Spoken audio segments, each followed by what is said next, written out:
Turkish Airlines EuroLeague in association with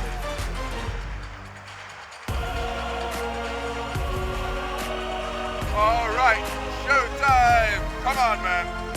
Here now, in this game, one goal, one team. Fight for that possession, gotta act fast. Another shot, another pass. The city comes to life and they got something to say. Come on, let's go. I feel devotion. El Clásico, a rivalry as old as time. Two EuroLeague giants sharing 12 titles between them. La Blaugrana y Los Blancos are going head-to-head at the Final Four. Just doesn't get any bigger than this right here.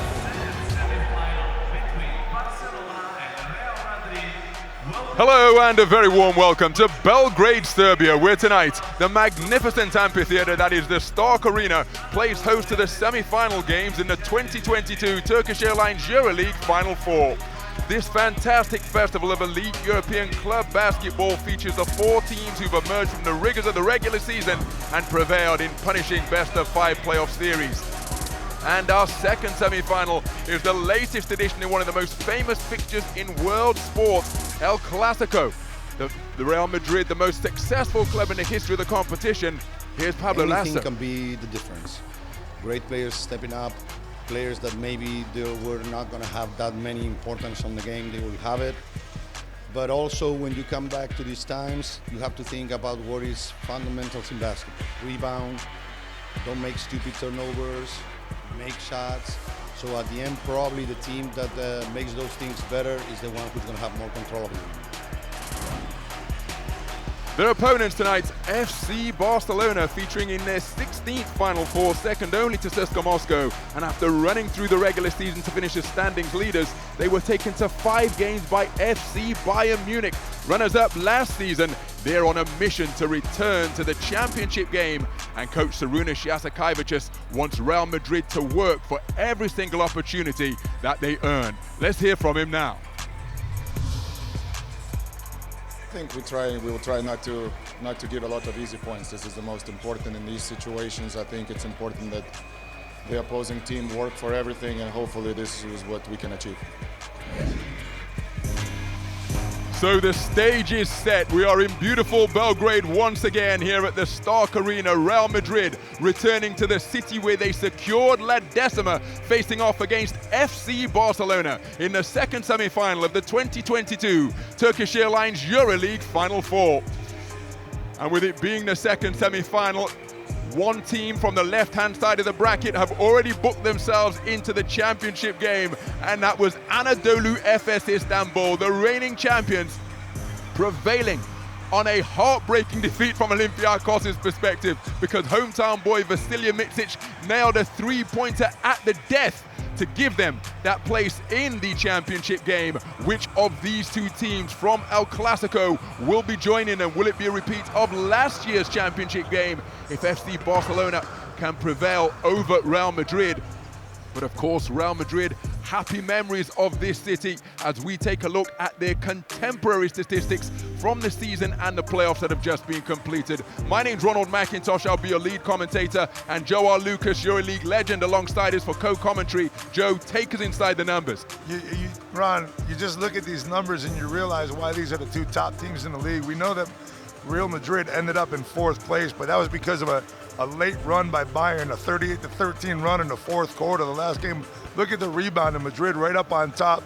You got Tavares, you got Poirier, and you got Yabusele right there, and they grab rebounds left and right, offensively and defensively. They have been dominant on the glass, but interestingly, in the 2 EuroLeague encounters between these squads, it was Barcelona who had the edge on the boards. How crucial will the battle of the boards, often so decisive, how significant will that prove to be tonight as we take a look at the key players? Sergio Llull, a man who has seen and done it all. 34 years old, and he's here to lead his team one more time. He did it in the playoffs. He made some big plays against Maccabi, and he's been doing it all year. Tavares, one of the best shot blockers in the league, and again, part of the Twin Towers concept that Real Madrid bring. He and Vincent Poirier dominant in the paint. It was always difficult to play against Tavares, and now when he goes to the bench, you got someone like Poirier coming into the game, and that makes it more difficult for the opponent. So how will the opposition choose to play against Eddie Tavares, second leading shot blocker in the league? Is Eddie Tavares with one, averaging just under 2 blocks per game with 1.7 per night. Sertac Chandler, of course, in the championship game last season, but Nicolas Laprovitala, my goodness, he's coming into this game after being red hot in the playoffs, posting a career high in that do-or-die game against Bayern. You know, Ron, if you're Pablo Lasso, you're telling your team, do not let him get going early, because once he gets going early, he's really hard to stop. Oh, Nick Calathis, so much experience, the all-time assist leader, second in steals all-time with 364. And when he starts dishing the basketball and controlling the tempo, he puts Barcelona in a really good position. Yeah, but what you want to do is you want to play physical with him, because he can get frustrated also. So Madrid wants to stay physical. And how about this for a marquee matchup in a fixture that features plenty we could have highlighted. Nikola Mirotic, the newly minted MVP, against Gershon Yabusele, who exploded in the playoffs. What a battle at the 4th spot. Yeah, but Mirotic has had the upper hand so far this season against Yabusele, so I think that's going to make it even more important here. It's such a big stage. And what a stage. You can see the dry ice being pumped up into the stadium night air here at the Stark Arena as we're going to pause to enjoy the pre-game show. It's quite a spectacle. Gotta say a change the game. No one can forget my name, because I carved it here forever. When the world comes knocking, I knock back.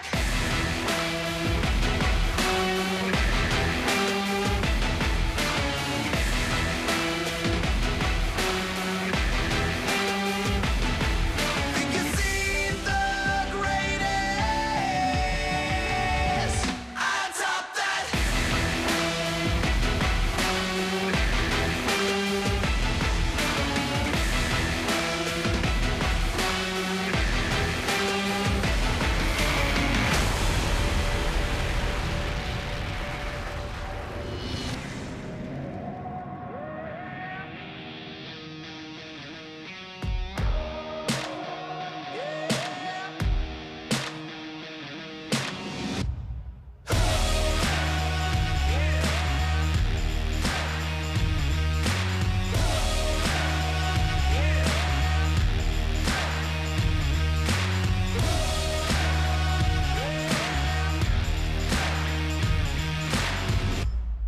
Yeah. Never looking back, always forward. Never running from a challenge, run for it. Don't ever try to gamble with the high rollers. You rolling with us, so you getting rolled over. The gloves are coming off. The gloves are coming off. The gloves are coming off. The gloves are coming off. The gloves are coming off. Whoever we come across, we taking no loss at any and all costs. Whoever we come across, on sight we taking off. Tonight the world is ours. Whoever we come across, on sight we taking off. Tonight the world is ours. Tonight the world is ours. The gloves are coming off. The gloves are coming off.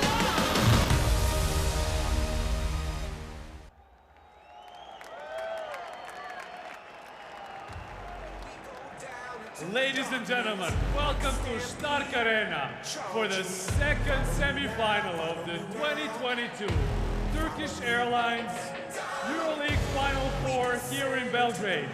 Get ready to welcome all of the players. We'll start with Real Madrid.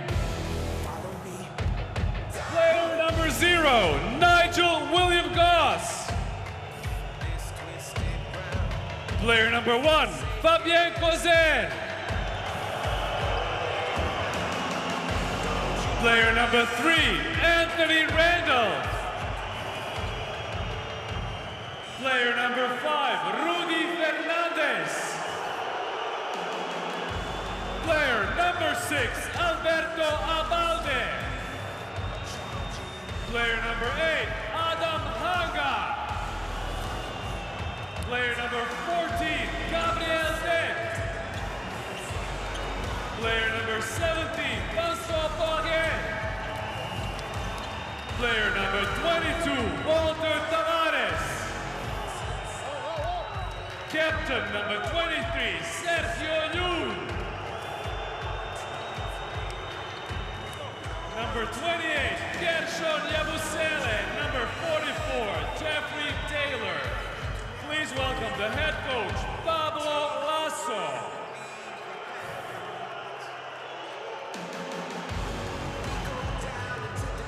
And now, ladies and gentlemen, please welcome the player of Barcelona.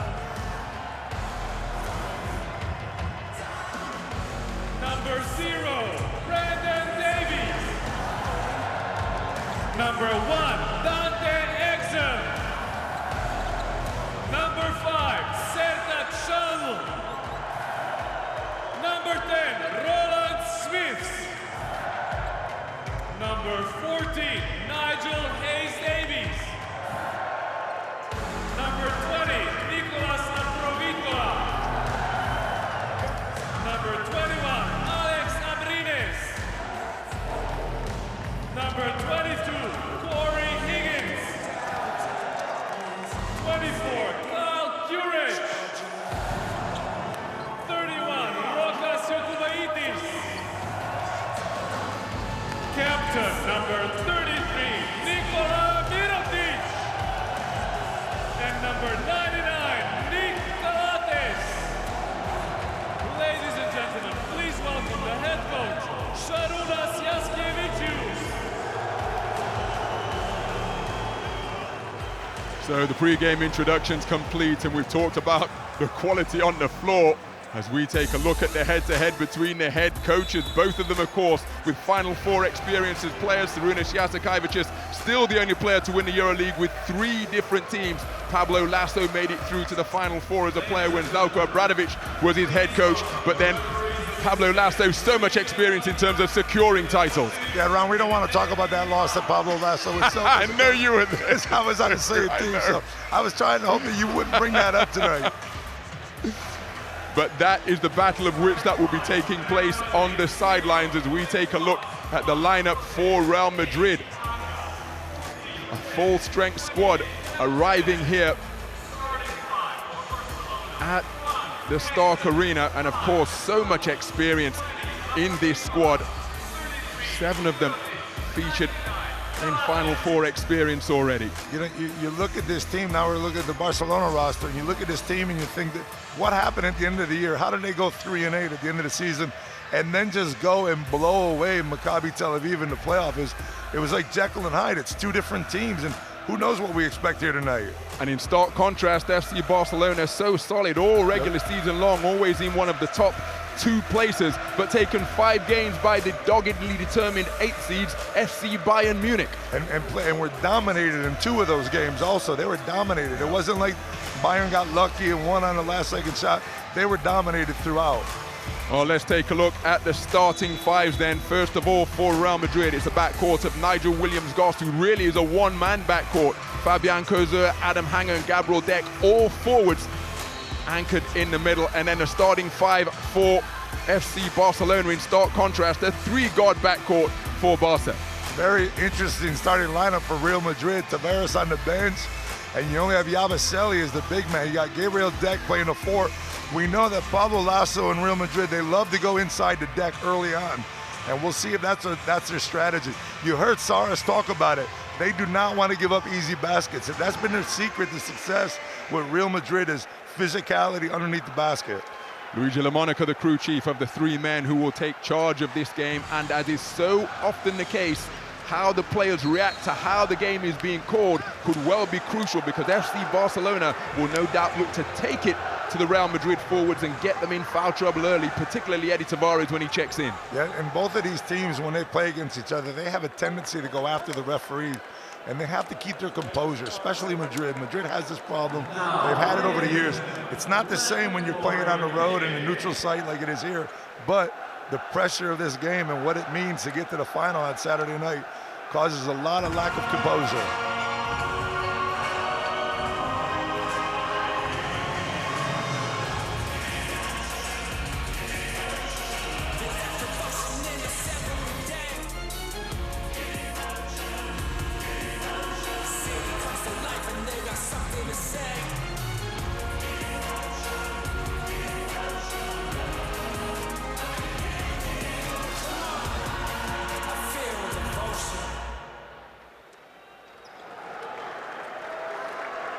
So the anthem in the book.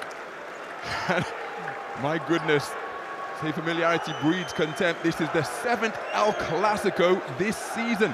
6 games so far in all competitions. Real won the first pre-season fixture in the Super Cup. Since then, Barcelona have won 5 straight, including the EuroLeague encounters in round 14 and round 26. But as you've been pointing out, Joe, in a fixture with this much emotion, this much significance, how much should we read into the recent trend of Barca dominance? I don't think it has anything to do with it at all. As a matter of fact, psychologically, you start thinking, if you're Madrid, like, we're going to win one of these.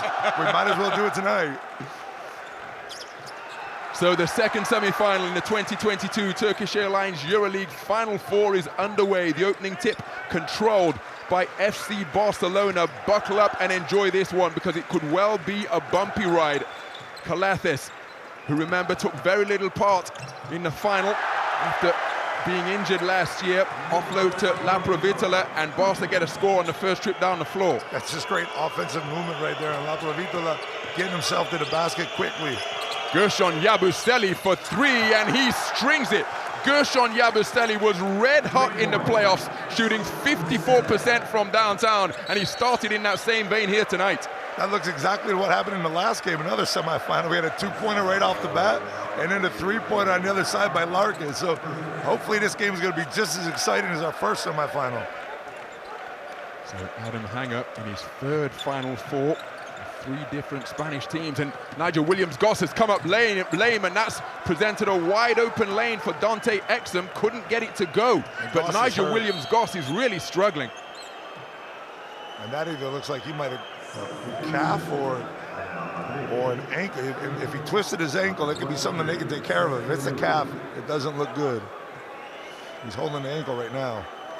Sergio Yui preparing to check into the game on the cusp of moving up the standings in so many Final Four categories, but I'm sure he wasn't expecting to check in this quickly. Yeah, and he's been important to this team since Hurtel's been removed from the team, and Madrid they haven't really had a real point guard, and he's the guy that's taken over. So an injury for him tonight can give Madrid a lot of difficult at the point guard position. Yui drives to the halo, kicks, 3-pointer for Adam Hanger is off right. Rebound is run down by Sertak Shanla. So La Provitola over the halfway line, cross-court pass to Calates, fakes the 3, gets to the edge of the lane, goes glass, fighting on the boards is Nikola Mirotic, ball still loose, and eventually Gershon Yabusele secures it at knee height. He's so good at getting the ball off the floor. Those 50-50 balls are huge in games like this. So it's Yui being defended by Calates. Now there's a mismatch on the perimeter as Mirotic is at the top of Barca's matchup D. Congestion over on that far side, fancy behind the back feed. Gershon Yabusele from the corner, back-to-back trifectas for the former boxer. Real lead by 4. But you see that what Barcelona's going to do, as soon as they go inside to Yabusele or probably Tavares, Soundly's coming over with the double team quick, and Coser was smart to get it back to Yabusele for the open J. Terrific steal, and it springs Gershon Yabusele off the feed from Sergio Yui. And the first quarter, in the first 2 minutes, is the Gershon Yabusele show. 2 threes and a fast break jam. Barca lead by 6. It's an 8-0 run. He's a beast, man. When you start getting the rock, La Provitola all the way to the basket one more time. And Pablo Lasso can't be happy with that. You come down, get a good defensive play with a fast break, and then give up an easy layup to Lapro on the other side. So that stems the run of 8 points without reply. That put Real Madrid up by 6. All 4 Barca points have come from La Provitola. Gershon Yabusele aggressively into the lane, rebound Nikola Mirotic, what a bounce pass feed, but he just didn't rise up off the hardwood high enough, caught in the legs of Nick Calathes, turnover as a result. Yeah, that's one of those passes around I'll never get. if Calathes can't get that one, I'm not getting it either. It was a good look by Mirotic in the fast break. I just think he needed to pound that off the hardwood a little bit more. Need some loose hamstrings to pick that one up. Calathes just not able to crouch low enough. So Eddie Tavares into the game for his first shift tonight. It's Cozier playing the point. Adam Hanger using the screen from Eddie Tavares. Hanger keeps it himself, felt he was fouled. Tavares got a hand on it. Rebound Nikola Mirotic, pushes down the center. Swings it to the left side, La Provitola. Now there's a mismatch. Nikola Mirotic with a remarkable finish, going baseline on the spin move and scooping it underneath. You saw the hesitation off the dribble also that got him all the way to the other side of the basket. Well, we can just tell you from our courtside position here, Nigel Williams-Goss has been helped off the court by two of the medical team. He looks in really bad shape and he is leaving the playing area. Sergio Yui with the mid-range J brings his team back to within 4. Man, you start to think, Ron, did he not warm up enough? You know, I mean, it looks like something like a pulled muscle that happened early on in this game, and you just hope that he's able to come back, but it didn't look good the way they were carrying him off. Brandon Davies hits from the elbow, and he makes it a single possession game. Barcelona back to within 2. So Yui to Cozier, who uses the screen from Tavares, who's rolling down the lane. They hang it up. What a catch in traffic by Tavares. Terrific recovery by Fabian Cozier to rescue a broken play and kiss it off the window to put his team up by 4 once again. And a lot of that is just knowing where you are on the floor, because Cozier got that ball with his back to the basket, turnaround spun, and he got it up before any big man could show up. Well, everybody left the basketball, and that's the only thing that can put points on the board. Nick Calathes not able to hit from mid-range. Rebound secured by Brandon Davies. We've got a whistle on the play. Yeah, you got Rudy Fernandez checking in and see how he's playing with a little bit of motivation. His father passed away just a couple days ago, and now he's back and he's ready to play. So I'm sure this game means a lot more to him than just any regular Final Four. Of course, sincere condolences to Rudy Fernandez and his family as La Provitola has his shot swatted away by a combination of 2 former EuroLeague best defenders, Eddie Tavares and Adam Hanger, combining to take away that layup opportunity. Yeah, and that's going to make Pablo Lasso a lot happier right now, because LeBron got to the basket twice already and got some easy looks at the hoop. This time, Yabusele and Anga both, or Tavares, I'm sorry, got up. And look at Sergeant Swat. Look at the length of his arms, and it just keeps going. And you see the timing. He never takes his eye off of that ball. Eddie Tavares second in blocks this campaign with 1.7 per night, 1.8 blocks per game for his career. Adam Hanger off the mark, but the rebound Gershon Yabusele. Now it's Sergio Yui down to the corner. Adam Hanger to the free throw line. Eddie Tavares finds a cutting Gershon Yabusele rolling to the bucket for the terrific finish. 10 points in the first quarter on really efficient shooting from the field for Gershon Yabusele. He's getting these great looks at the basket. Oh, what a pass by Lapro coming off the pick. Davies blocked again by Tavares inside. Controlling the paint is the big man. You got Yabusele on one side, dominating in the paint offensively, and Tavares on the defensive end as Jeffrey Taylor checks in before this timeout. So we're beyond the midpoint of the first quarter here at the Stark Arena, and it is Real Madrid with their third 6-point lead of the game. FC Barcelona 8, Real Madrid 14.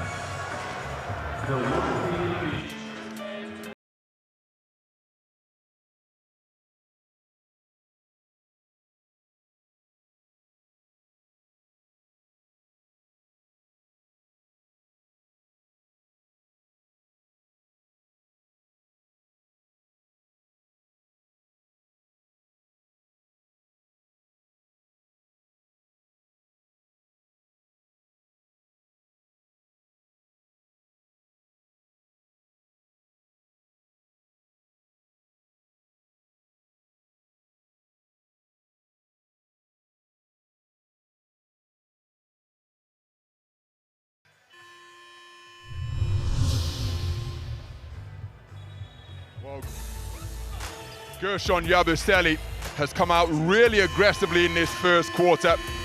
2 3-pointers, one from the wing, one from the corner. He's taken it to the hole effectively as well. He's picked up loose balls. He went 6 for 11 from 3-point territory in the playoffs for that 54% clip. And my goodness, he has started hot here in this semi-final tonight. Well, we talked about the head-to-head right there. He's dominated it so far. Mirotic hasn't even really had a look at the basket, but Yabusele has come out to play. So Sergio Yui near the half-court logo. Nick Calathes trying to clamber inside his jersey. Yabusele gives it back to Yui, sets a screen, used effectively. Deep 3-pointer off the dribble, comes off the back eye, and we've got a whistle on the play because of the physicality beneath the basket. It's so hard to keep Tavares off the boards. Besides his the size of him, the length of his arms, he goes to the basket. He doesn't just depend on that size. He depends on his speed and quickness also.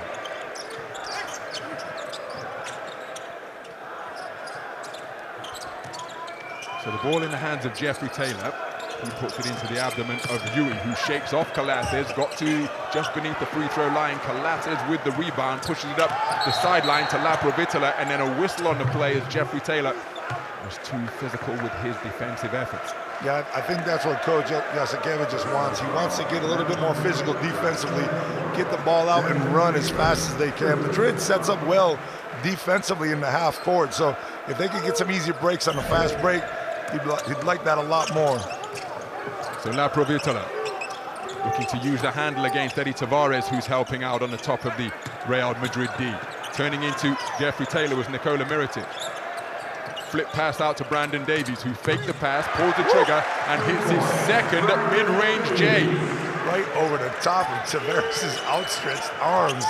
That was a tough shot by Davis. He waited just long enough. I thought Tavares would get the block.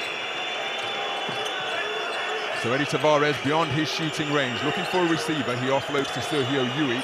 Rolling to the bucket is Tavares. Sergio Yui pulling up, fight for the rebound, gang rebound from FC Barcelona, finally hauled in by Nikola Mirotic. Yui just not getting the breaks right now from the floor. Can't find it inside the lane. Davis one more time over the top of Tavares. Can't get the roll. Dancing around on the rim, both go loose. And how about that for tenacity on the offensive glass? Nicolas Laprovitola, Alex Abrines crashing the offensive boards and getting it to go. It's a one-score game. I think that was Mirotic took out the first one, then Abrines even followed that one in. So Rudy Fernandez drives, kicks to the corner. Jeffrey Taylor for three. It's off the front eye. And Nikola Mirotic with another rebound. He's doing an outstanding job on the boards. 5 rebounds already. So Calathes looking to back down Jeffrey Taylor. Jeffrey Taylor fighting over the screen. Now it's Yabusele on Calathes. Brandon Davies above the free throw line. Laprovitola has it poked away by Sergio Yui. Shot clock in the red. Laprovitola weaving his way through traffic. We've got a whistle on the play. Foul on the ground. He's so slippery when he's coming off of that 3-point line. He get to the basket. And the reason why he's hard to defend is because everybody knows he'll stop and knock down that 3 at any time. Once he gets that 3 going, I think Madrid's done a great job of making him penetrate to the basket and not let him get off from outside the arc. And Yabusele's going to get himself a little rest as Pablo continues to go small as he gets decked back into the lineup. So Roland Schmitz checking into the game. Abrines inbounding to Calathes. Calathes being hassled by Rudy Fernandez. Calathes working the dribble, head fake on Eddie Tavares. Beautiful feed down low to Roland Schmitz, but he can't reel it in. Could be a shot clock violation. Calathes got it away, it's off the front rim. Fighting for it is Roland Schmitz. Comes away with the offensive board in a crowd. Kicks it back out to Nikola Mirotic, who pulls from 3 and connects from downtown. Nikola Mirotic, the newly minted MVP, stroking his first 3-pointer of the night. FC Barcelona's first 3-pointer of the night is a successful one. You mentioned that FC Barcelona's been dominating a little bit more on rebounds in the last couple of matchups. His deck goes to the hoop hard, catches the foul, and can't get the roll. But the last 4 points for Barcelona have come off of offensive rebounds and extra possessions. So FC Barcelona with just their second lead of the night. They opened the scoring to lead 2-0. That was short-lived after a 3-pointer from Gershon Yabusele. But then Nikola Mirotic stroking that one sweetly. You know, when you get stuck with the ball in your hand out there and you take that one, you're like, man, if this one goes in, I'm feeling good. And he's definitely knocked that one down. Plus that sweet move he had on the baseline earlier. So the new MVP is feeling it right now. So Gabriel Deck a perfect 2 for 2 from the free throw line. Didn't feature in the playoffs. His last action came in round 34. Only 9 games all season long. But he improves his average from the stripe, which was 16 of 20 coming in. We've got a whistle on the play as Nikola Mirotic was handling on the perimeter. It's interesting, but it's no surprise that Real Madrid is playing Colates behind the picks. They're inviting him to shoot the three. Like, look at, if you're going to beat us, you're going to beat us from behind the arc. You're not going to beat us by dishing out 15 assists tonight. So they're playing behind the pick. They even try to switch every now and then and get Tavares on Colates, but Tavares with his length can bother a shot, especially from Colates from anywhere. Colates' shot starts from the shoulder, so it starts from low. So Tavares has got a lot of advantage right there. So the switch is no problem for Madrid defensively. Nikola Mirotic, just the second player to become a member of the 65, 45, 85 club. Over 65% from 2, where he was 66%. 46% from 3 and 88% from the free throw line. He makes both there, takes a well-earned seat on the bench. 7 points in the game for him to lead his team in scoring. Yeah, and he's going to be the guy that they look to for this whole weekend. So it's got to be hard to get that MVP right before you play that semifinal game, isn't it, right? Got to put that celebration to the back of your mind as Rudy Fernandez pulls the trigger from downtown, couldn't get the roll. Rebound Corey Higgins, and what a wonderful sight it is for all basketball fans to see him back in action. Yeah, Higgins is he's so clutch in these kind of games. So watch him around the fourth quarter. Rokas Jokubaitis, one of 5 rising stars in action here at the Final Four this weekend. He picked up his award yesterday and into the game with huge confidence. He's such a player, he really is. So largest lead of the game for FC Barcelona, 3 points the advantage. How much of an advantage do you think it is for Jokubaitis to be playing under Jasikevičius right now? I mean, you grew up watching this guy, you grew up admiring him, and now you're playing for him. And remember, he followed his mentor from Žalgiris Kaunas here to FC Barcelona, so that tutelage under Šarūnas Jasikevičius continues. Hard taskmaster, of course, but what a player, what a coach to learn from if you're in that position. As Eddie Tavares climbs the ladder, catching that one at the top of the square off the perfectly placed alley-oop feed from Sergio Llull. What a great look from Llull to go to the basket. That's exactly the type of basket that Jasikevičius does not want to see. So Roland Schmidt surrounded in the low post, and he has put it out of bounds. He can't believe it. It will be Real Madrid basketball from the end line. Smith probably got lucky not to get the offensive foul right there, but he did drop his shoulder into the midsection of Rudy Fernandez. So, final 30 seconds of the first quarter. It's a 1-point game. Real Madrid led by 6 on 3 occasions. FC Barcelona have led by 3 at 19-16. We've got a whistle on the play now. FC Barcelona will be in the penalty, and a trip to the free throw line forthcoming for Sergio Llull. If you consider Sergio Llull an 82% free throw shooter from the free throw line, and this season he's shooting 68%. He struggled this season even from 3 and from 2, and again he struggled right there on that one, but it hasn't been his best shooting year at all. You know, I think he gets caught up a lot of times, and everybody loves to see the mandarina. They love to see that crazy 3 at the buzzer, but you never really realize that when it's all done and said, he's probably made 2 out of 15 of them, you know what I mean? But those 2 are so spectacular that that's all you walk away with. So 1 of 2 from the free throw line for Sergio Llull to tie things up at 19. Vincent Poirier into the game for his first action in the closing stages of this first quarter. Jokubaitis being defended on the perimeter. Now it's Gabriel Deck picking up the ball handler deep into the shot clock. How did that pass get to Nikola Mirotic? He's surrounded by 3 or 4 Real Madrid players. Couldn't get the shot away, rubbed out just before the end of quarter buzzer. And here we talk about the mentorship between Jasikevičius and Jokubaitis. It's all square at the end of one.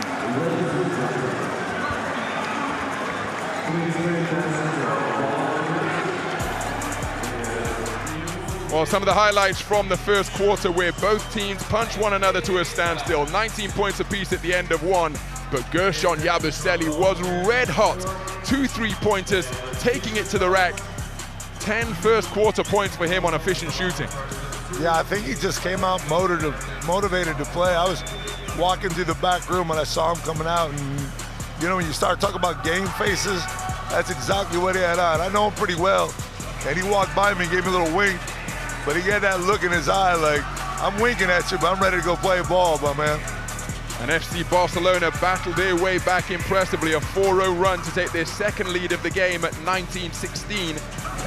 That was their largest advantage, 3 points. And at the end of one, as we go inside the numbers, Joe, it is dead even. Yeah, but I can tell you Pablo Lasso's sitting there talking about offensive rebounds because his team's given up 4 already to FC Barcelona, and they've scored 6 points off of those 4 rebounds. I mean, Madrid is dominant on the boards. We saw that they're #1 in the league, but they are giving up easy rebounds because Tavares, they like to draw Tavares out. Well, do you see Nikola Mirotic, the outstanding performer of the first quarter, 7 points and 5 rebounds. The only 3-pointer that Barcelona attempted came from Nikola Mirotic, and La Bomba in attendance, hoping to see his team hoist their 3rd EuroLeague title this weekend. He's looking good tonight, man. Juan Carlos is all cleaned up. No doubt. He's looking good. All right, I like that. Fresh and clean in the stands here at the Stark Arena. So many stars sitting in this arena tonight, man. So many former players. It's so fun. These Final Fours are just an amazing ambiance, an amazing place to be.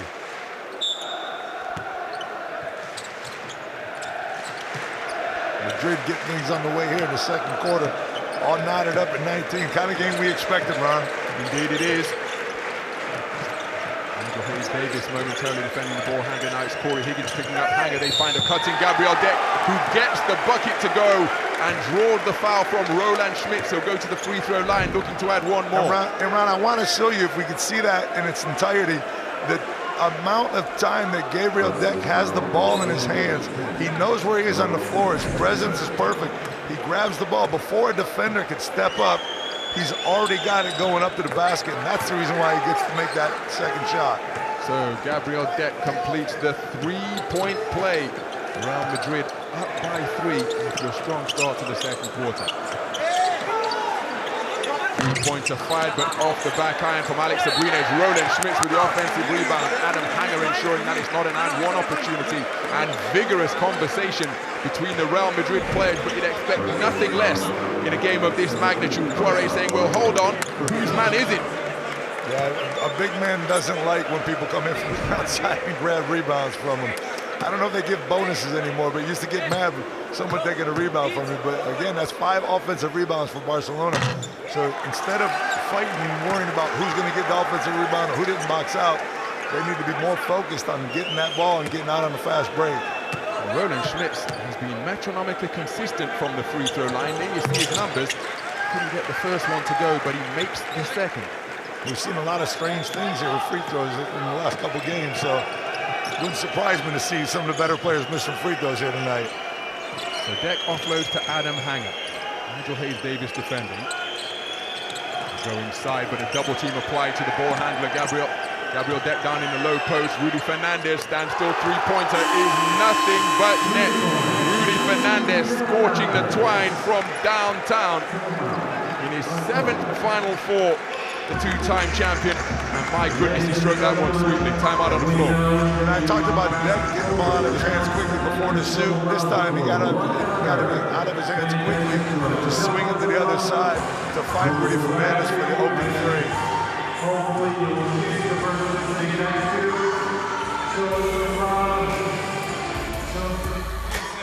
So let's go back to the first quarter for a look at some Turkish Airlines EuroLeague flight time, and Gershon Yabusele exploding off the runway. Wow, 2.14 seconds in the air, but then he did hang on the rim. Hold on, Ron. Look at that. play. And that's where the extra second came from. Come on. It's from when you take off to when you touch down. And if you rock the rim like that, then you're going to add a few ticks onto your hang time. I'm not sure that's going to be beaten this weekend. Hey, Ron, what if I grab the net? That's about all I got. Pick those feet off the ground, Joe, you'll be in contention. We're going to have a little talk about that one right there. That was a long time to be off the floor for Big Gershon. And he's a boxer, so he's got to keep his feet on the ground at all times, doesn't he? So it's Real Madrid with a 5-point lead after opening the second quarter in strong fashion. As Rokas Jokubaitis facing full court pressure. And Alberto Abalde, we've got a whistle on the play as Abalde was attempting to defend Corey Higgins.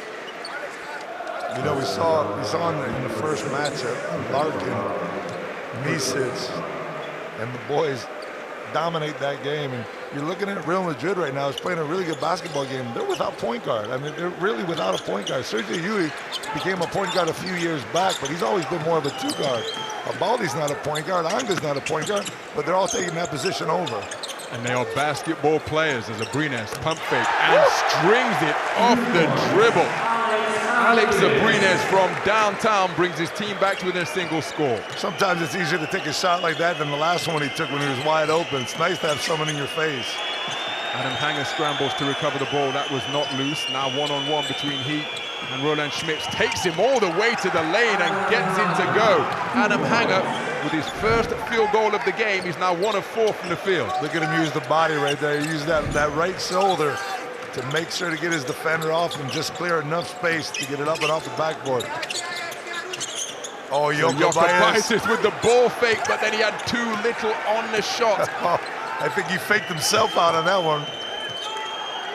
So Adam Hanger playing point forward, Jokubaitis defending, crosses him up, does Hanger, he raises the elbow, and that's why it's an offensive foul. The elbow came up right into the grill of Rokas Jokubaitis. Offensive foul, the call from Luigi LaMonaco, who was in perfect position.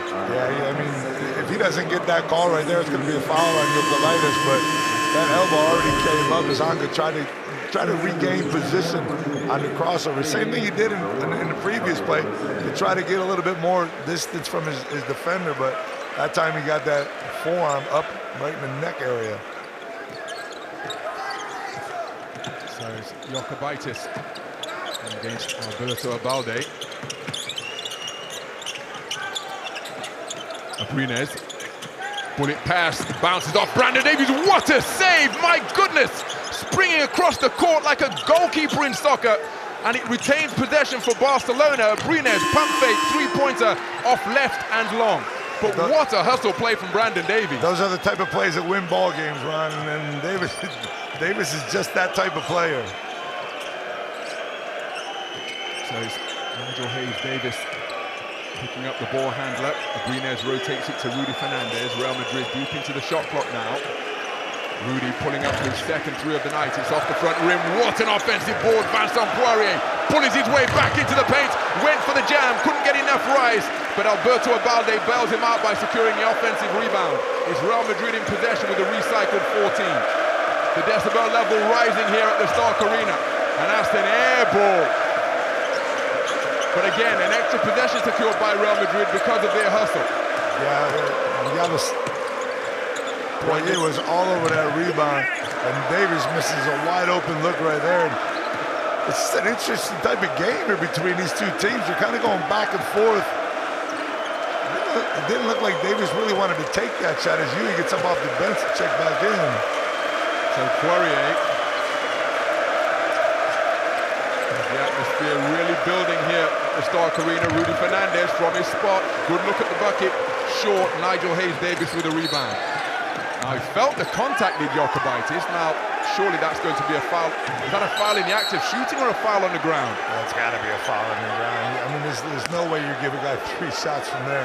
That was my instinct. He's got to have that ball in his hands, in both hands, and ready to shoot. Jokubaitis reads the foul coming, and right there he's got fouled, and then he puts the ball in his hands. That's the end of a shot clock. At the end of a quarter, there's a good chance you're going to get that call, but right now, seriously doubt you're going to give him 3 shots on that one. Oh, there's a consultation at mid-court between the 3 wise men who are serving as the officials here at the Stark Arena tonight. They probably said, hey, the guy had Well, there's the gesture. 3 shots forthcoming for Rokas Jokubaitis. Have I got one right yet? Oh, dear me, Joe. Don't buy a lottery card tonight, man. Not sure it will be your night. And Gabriel Deck can't believe it either. He shares your perspective that how can that be a foul in the act of shooting, but Jokubaitis sold it well. Yeah, you sell it well, but you always have to be, you know what I mean? If you're being called for a foul out of a position, or you're being called for maybe a foul at half court, and someone's going to shoot the 3, I don't see it. I just don't see where that foul comes into play, or that those three shots come into play. You're pulling up from 3, you're stopping, Stephon Curry-like, and you might be able to get that, but that was a typical play. I don't know. Personally, I don't like it, but if that's the rule, that's the rule. So Rokas Jokubaitis, 76% from the free throw line this season, identical to his career average. 2 of 3 from the free throw line, brings his team back to within a single score. So Calathis defending full court against the inbounding Sergio Yui. Approaching 4 minutes gone in this second quarter. It's a low-scoring quarter so far. Madrid edging it, 8-6. Spin move from Gabriel Deck. Bullet pass to Vincent Poirier was deflected en route to him, and it came off his finger and out of bounds. You're going to see Davis, if we see on the spin move, check out the rotation by Davis. He fakes over the Deck, makes him visualize the defensive player coming, and then fakes back onto Poirier and gets that double deflection and out of bounds. Well, if you're watching on television, you'll perhaps see an increase in the amount of red in the stands here at the Stark Arena.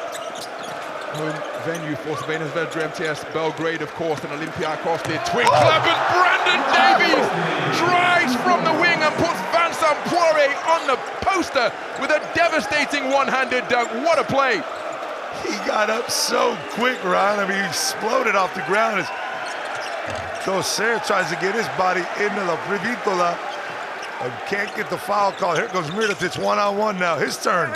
He drives by Vincent Poirier, and Poirier spiking that one out of bounds, volleyball style. Just getting a little bit of payback after he was posterized by Brandon Davies and his athletic drive from the wing. Here we see it again. Look at the 2-footed stop right there.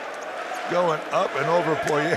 And Poirier almost got double posterized right there on the next play by Mirotic. He's like, hey, I'm done. I got one in, and look at with the headband a little crooked over the left eye. Look at that. Brandon Davies is playing ball. He loves these big games. Brandon Davies moves to 6 points in the game, 3 of 6 from 2-point territory. Short corner J is netted by Nicolas Laprovitola. He moves to 6 points in the game. Barcelona up by 2 in the midst of a run of 6 points without reply. So you is it to Deck? Deck rotates it back to you in a 2-man exchange between those two. Dante Exum at the top. How about that for simple basketball? Dump it inside to the biggest guy on the floor. A perfectly placed feed. Eddie Tavares extended, made the catch, and put it home. It seemed like it took too long. Tavares was down there with Coladas the whole time. Now it's Davies once again getting the hoop. And that's what happens with Tavares. He likes to block shots so much. Laprovitola takes advantage of it and gets it off to Davies for an easy look under the basket. They're going to switch again. You see Coladas going, man, this is part of the game plan. You got Exum on the weak side trying to come in, and now it's Laprovitola on the other side, but all you have to do is put it up to Tavares. He's great at getting, but they're going to get the 3-second call on that one. It's just been a little bit too much time in the lane waiting for the rock. Camping out beneath the basket, hoping that the basketball would come his way. Nothing doing. Turnover is the result. 3 turnovers apiece in this second semi-final here at the 2022 Turkish Airlines EuroLeague Final Four. Both teams doing an outstanding job handling the basketball as they step on the baseline for Calathis. He's frustrated, he couldn't get it to go. Beautiful lead pass, finds Gabriel Deck, but he can't make the reception. Who touched it last? Yeah, I'm pretty sure that was off Exum, but that's great transition defense by Exum to get back. He saw it coming, got himself right in front, right off the leg of Well, that's him right there, but great job of getting back as Yabusele is ready to break and try to get an easy one. So just under 6 minutes gone in the second quarter. FC Barcelona leading a one-possession game. FC Barcelona 31, Real Madrid 29. Well, Brandon Davies has been a real spark plug, not just for the numbers he's put on the board with 8 points in the game, courtesy of that mid-range J, but the hustle plays as well, and the energizing plays. Here we see his mid-range mastery in action. Yeah, he's so good from the elbow. He feels so comfortable taking that shot. But look at this. Look at him extend the body. If you want flight time, that's flight time right there.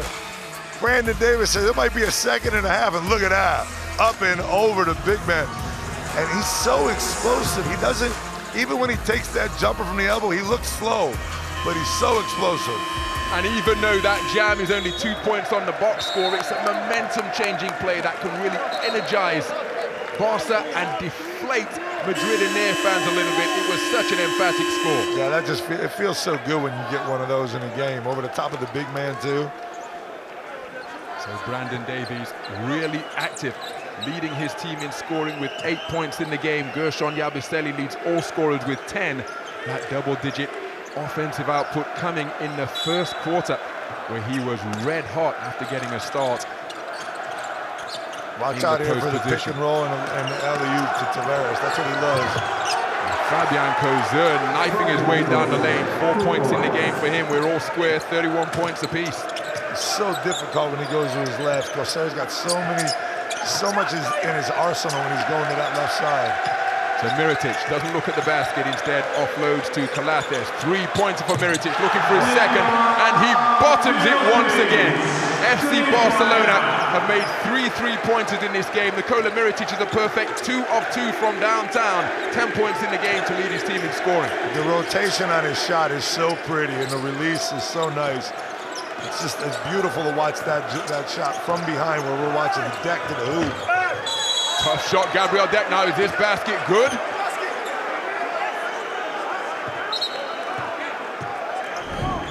I'm not sure what happened here. You see Deck getting it. Terrific spin move. The Kissed foul it off the window. Called, I thought. Did anybody interfere with that basketball? Didn't seem as though anybody touched it. It didn't seem like it did.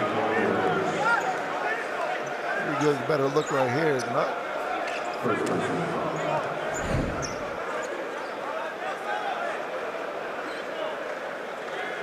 What is the call here? Madrid's got the ball out of bounds with 14 seconds to go on the shot clock.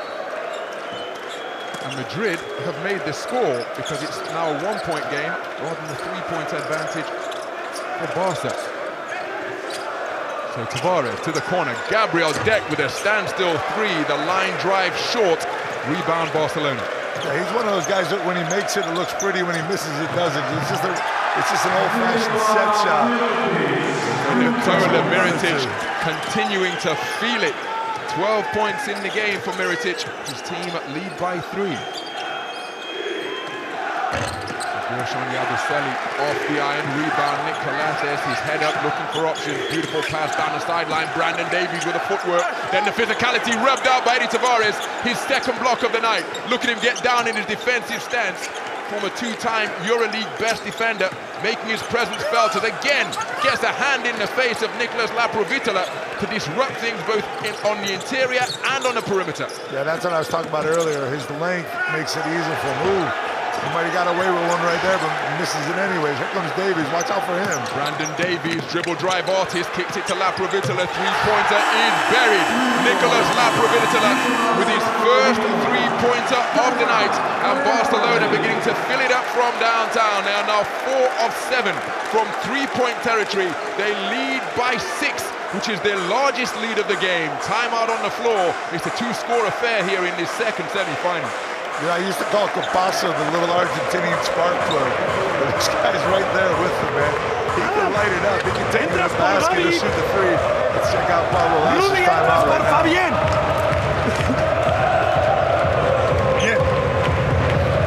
Jugamos cuernos pop. Así. Eddie. Adam. Gerson. Eddie entra aquí dentro. Si cambia. En esto, con Miro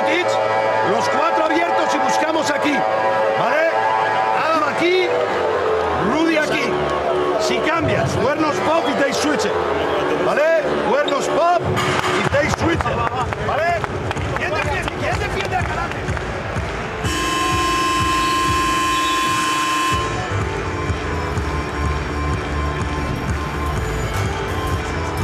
They're gonna run in that timeout. You see Davis again just making the plays he usually makes.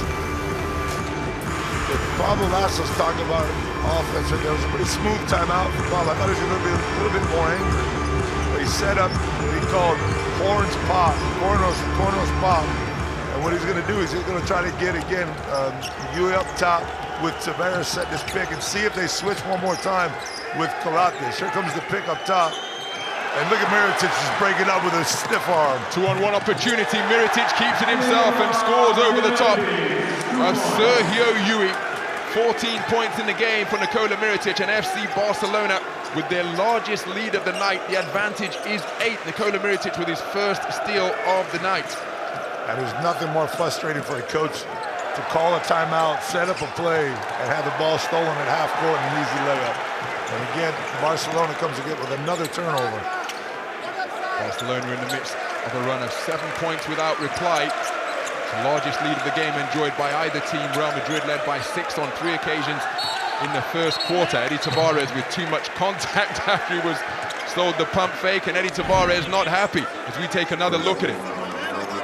Oh, wow. Terrific save by Nikola Mirotic with the tweener. Something that Rafa Nadal would be proud of. Yeah, I was going with Djokovic. Oh, yes, we are in It's a little bit more homegrown, isn't it? But Eddie Tavares, not a happy man. He's got big mitts, of course, but he seemed to be the lightest of touches as it sends Nicolas Laprovitala to the free throw line. 92% from the stripe this campaign, the second most accurate free throw shooter in the EuroLeague. Confirmation as he goes 2 of 2 from the free throw line to make it a run of 9 points without reply and a 9-0 run. You're and right. A double-digit lead. Yeah, it's your first double-digit lead of the game, and right now Pablo's getting a little bit frustrated with the refereeing, but it's so difficult for Madrid to really be without a point guard. We talk constantly about how important point guards are to win basketball games nowadays. They're the most important position. When I played, it was the big man, you know? It was always the big man. Madrid's playing without a real point guard. In case you're just joining us, Nigel Williams-Goss left the floor after starting. Terrific double pump on the inside. Adam Hanger couldn't find a finish, but it seemed to be rather innocuous. Nigel Williams-Goss made a stop and all of a sudden remained on the hardwood, and he got back up. He couldn't put any weight on his right leg. Made his way to the sideline and then was exited from the playing area by the medical staff, and we haven't seen him since. Let's hope that he's okay. I hate to use the word Achilles tendon, man, but it just seems like one of those from here. So Sergio Yui off the mark. Fantastic work on the offensive glass by Gershon Yabusele. His second offensive rebound of the night. He leads his team in rebounds with 5 overall. But Real Madrid really need to get something going in a bid to stop this 9-0 run that Barcelona have put together to give them this double-digit lead. You saw Stanley holding his jaw right there. That's what you get when you start banging down low with Yabusele. You said it before, you love him because he's a boxer, so he's just one of those guys that he'll beat you up offensively and defensively. So that's how things stand. Timeout on the floor. Well, Nikola Mirotic picking up that MVP award yesterday, and my goodness, he has been outstanding. Letting the game come to him, not forcing anything, but he's filling it up from all over the floor. 14 points in the game, 2 of 2 from downtown, perfect from the free throw line, 3 of 5 from 2-point territory, along with 6 rebounds and a steal as well. Stuffing the stat sheet, as he invariably does. You know, as an analyst, you always hate when the play-by-play guy nails it. And you just nailed it, Ron. You just nailed it. And it's exactly what he's done. I mean, he's let the game come to him. He hasn't forced it. He's taken easy shots. I've seen him in big games in finals where he takes these quick shots early on and he starts to lose a little bit of confidence and you see him kind of like daze out a little bit.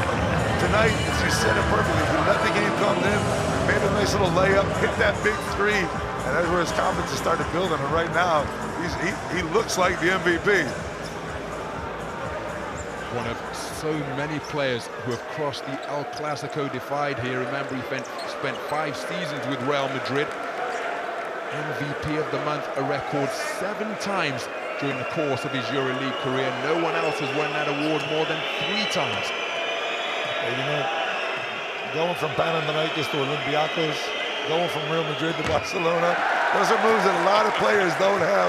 They just don't have what it takes to make it. You know, when he came back, he heard a lot of stuff from a lot of people, but he took it, absorbed it, and now he's got an MVP to show for it. He's balling, that's for sure.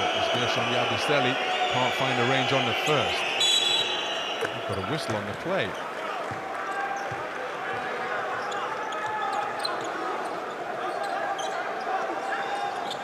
So end-line possession, Kyle Kuric into the game for some action.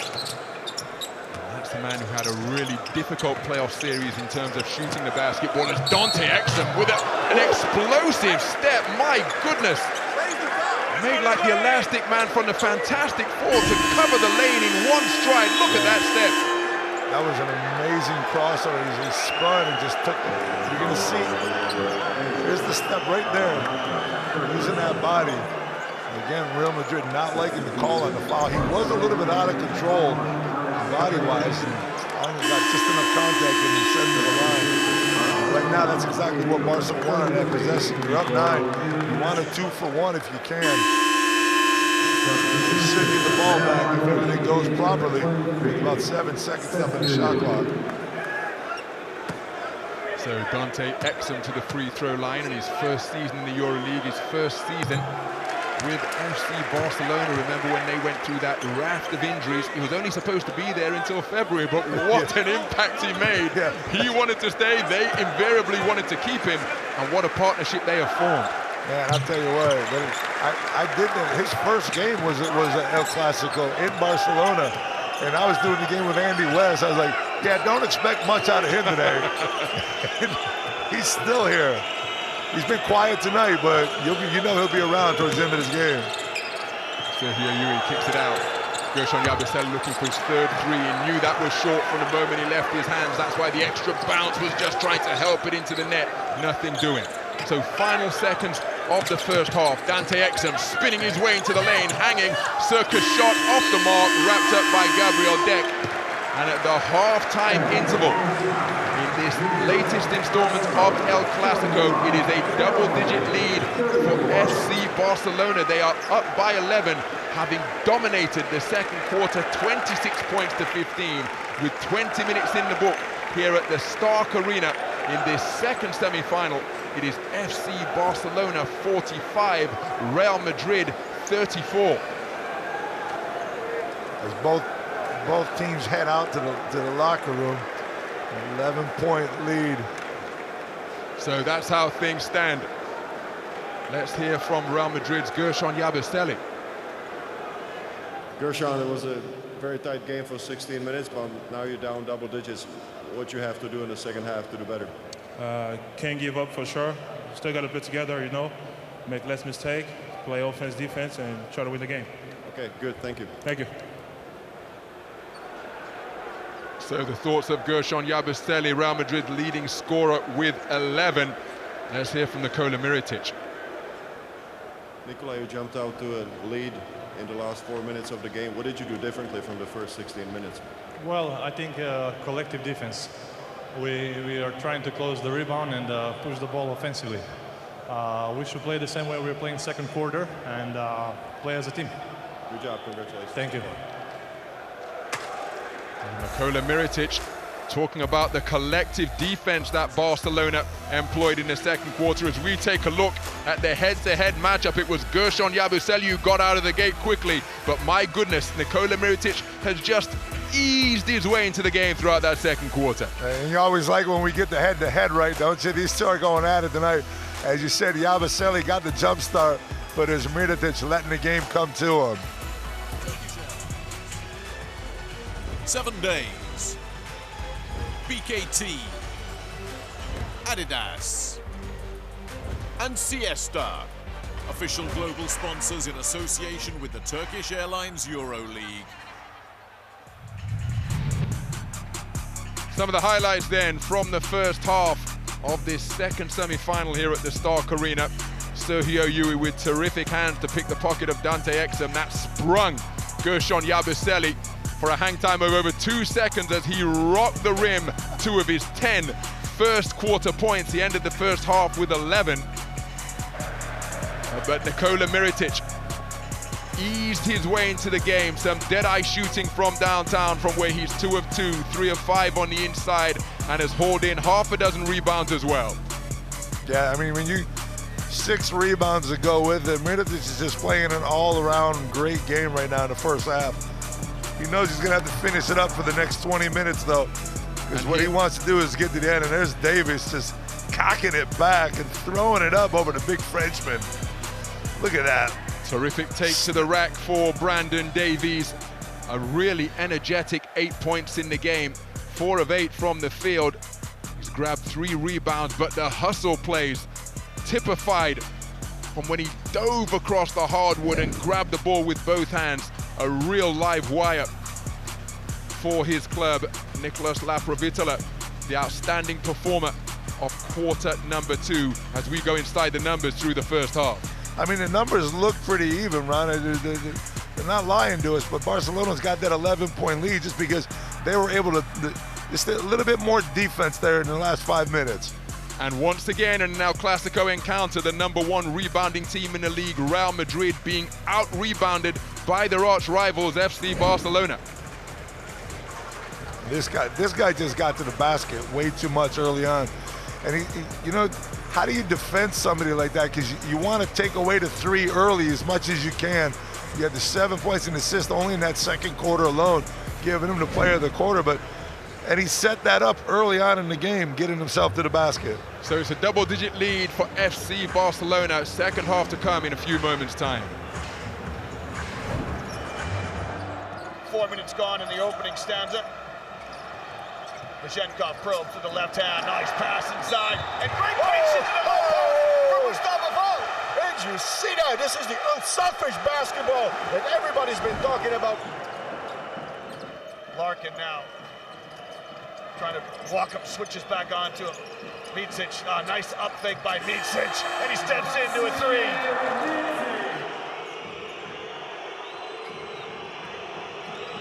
Micic drops a dime inside, and Brian Dunstan with a flush, and right now, FS are rolling.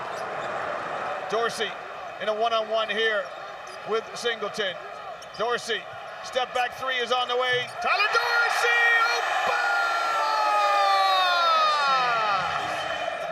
Just 2 points separate the teams. Marching inside with a chance to draw level. And it's knotted up here at 74 each as Olympiacos level the score. Here we go at less than 6. Micic keeps the ball in his hands. Clock is running out. Micic rises. If it goes, he'll win it! Vasilija Micic with the troika in Belgrade to win the semifinal here. What a dramatic finish in the Turkish Airlines EuroLeague.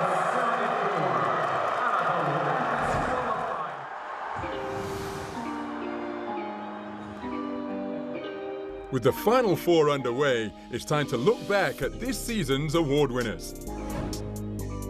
The latest prospect breaking through at FC Barcelona, Rokas Jokubaitis, is this year's rising star. Averaging 7.2 points per game and shooting 60% from downtown, the guard is the first Lithuanian ever to win the award.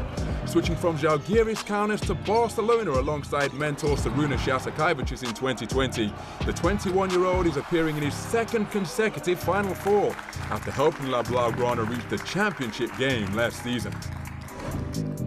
Already one of the EuroLeague's most decorated players, Karl Heinz added a 3rd Best Defender award to his resume after anchoring AX Armani Exchange Milan on their way to a 2nd successive postseason finish.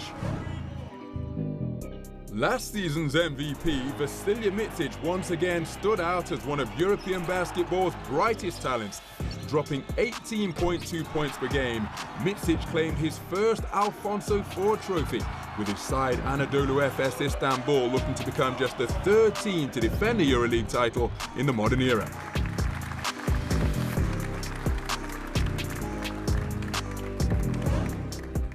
Meanwhile, teammate Shane Larkin made his first All-EuroLeague first team, alongside Nikola Mirotic, Mike James, Sasha Vezenkov and Eddie Tavares rounding out a star-studded lineup. Almost unbeatable on their home floor and having qualified for their first Final Four in 5 years, Olympiakos Piraeus tactician Georgios Bartzokas was voted by the league's head coaches to receive the Alexander Gamelski EuroLeague Coach of the Year award. It's the second time in his career that the Greek coach has been honoured with this prize, the first coming in 2013 after leading the Reds to the title. And finally, from another standout season, one player emerged as the campaign's preeminent performer, averaging over 16 points and 5 rebounds and leading the charge for FC Barcelona. Nikola Mirotic was unstoppable as he claimed his first ever MVP award.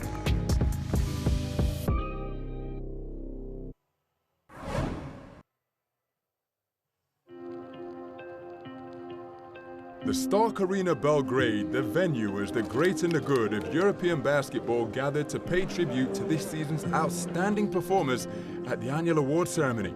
Much anticipation focused on this season's EuroLeague MVP. And from another packed field of contenders at the conclusion of an outstanding campaign, one player emerged as this season's on-court superstar, FC Barcelona's Nikola Mirotic. There's no doubt that this is one of the most beautiful trophies that I ever won. Even in my best dreams, being the MVP of EuroLeague, it was not in my dreams. But I have my goals, and my goals is to, first of all, to put the club on the best situation, on the top, where we can always compete for the titles and win titles. So I think so far we are achieving that. And for me also it was the goal to be one of the leaders, be an important player inside the team. One coveted trophy already in the cabinet for this season's outstanding power forward. The 30-year-old's attention now turning to this season's grand finale and the prospect of writing another chapter in European basketball history. I had to win a EuroLeague trophy. That's the one. I'm still young, I'm 30, so there's a lot of career in front of me, I guess. For me, that's the dream one. That's the most difficult one to achieve. I have another shot in this Final Four. I'm trying to be humble. I know there is much more room for me as a player to improve. There's much more goals where I can achieve, but little by little I think I'm getting there. I'm in Barcelona. They're all expecting titles and titles, so you cannot get worried about that. So that should be the goal and mindset.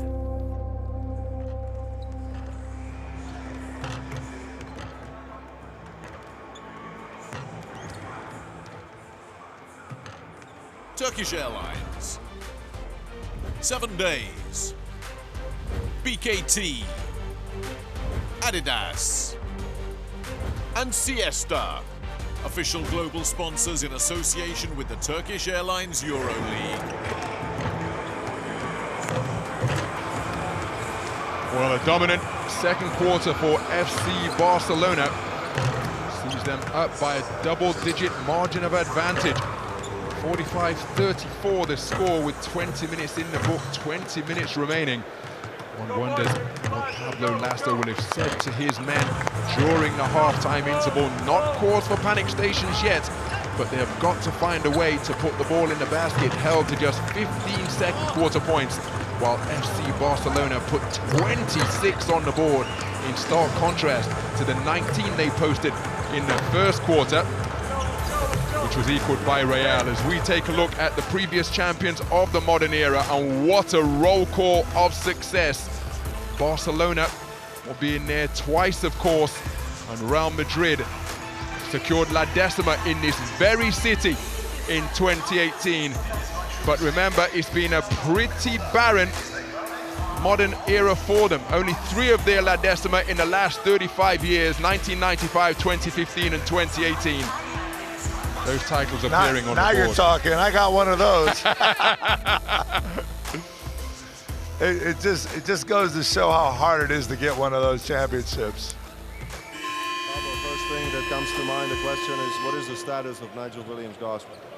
Well, we'll see what Nigel has. I don't think he's going to be able to play anymore. So we got to adjust and play in different situations at the point guard. So what kind of adjustments do you think are necessary? Well, for sure, we're going to get Alberto more with the ball.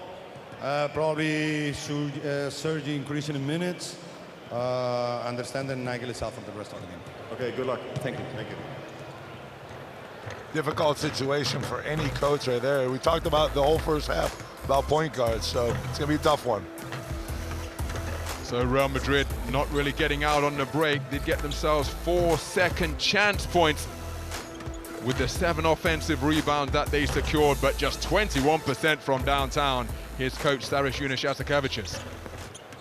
Saras, I know it's hard to please you, but you played balanced offense. You had low number of turnovers, and you played some good team defense at the end. What do you think are the keys for the second half? Easy points. I think it's the most important that we're trying to defend that. I think we had a lot of miscommunications. Hopefully we can do better. Okay, thank you. Good luck.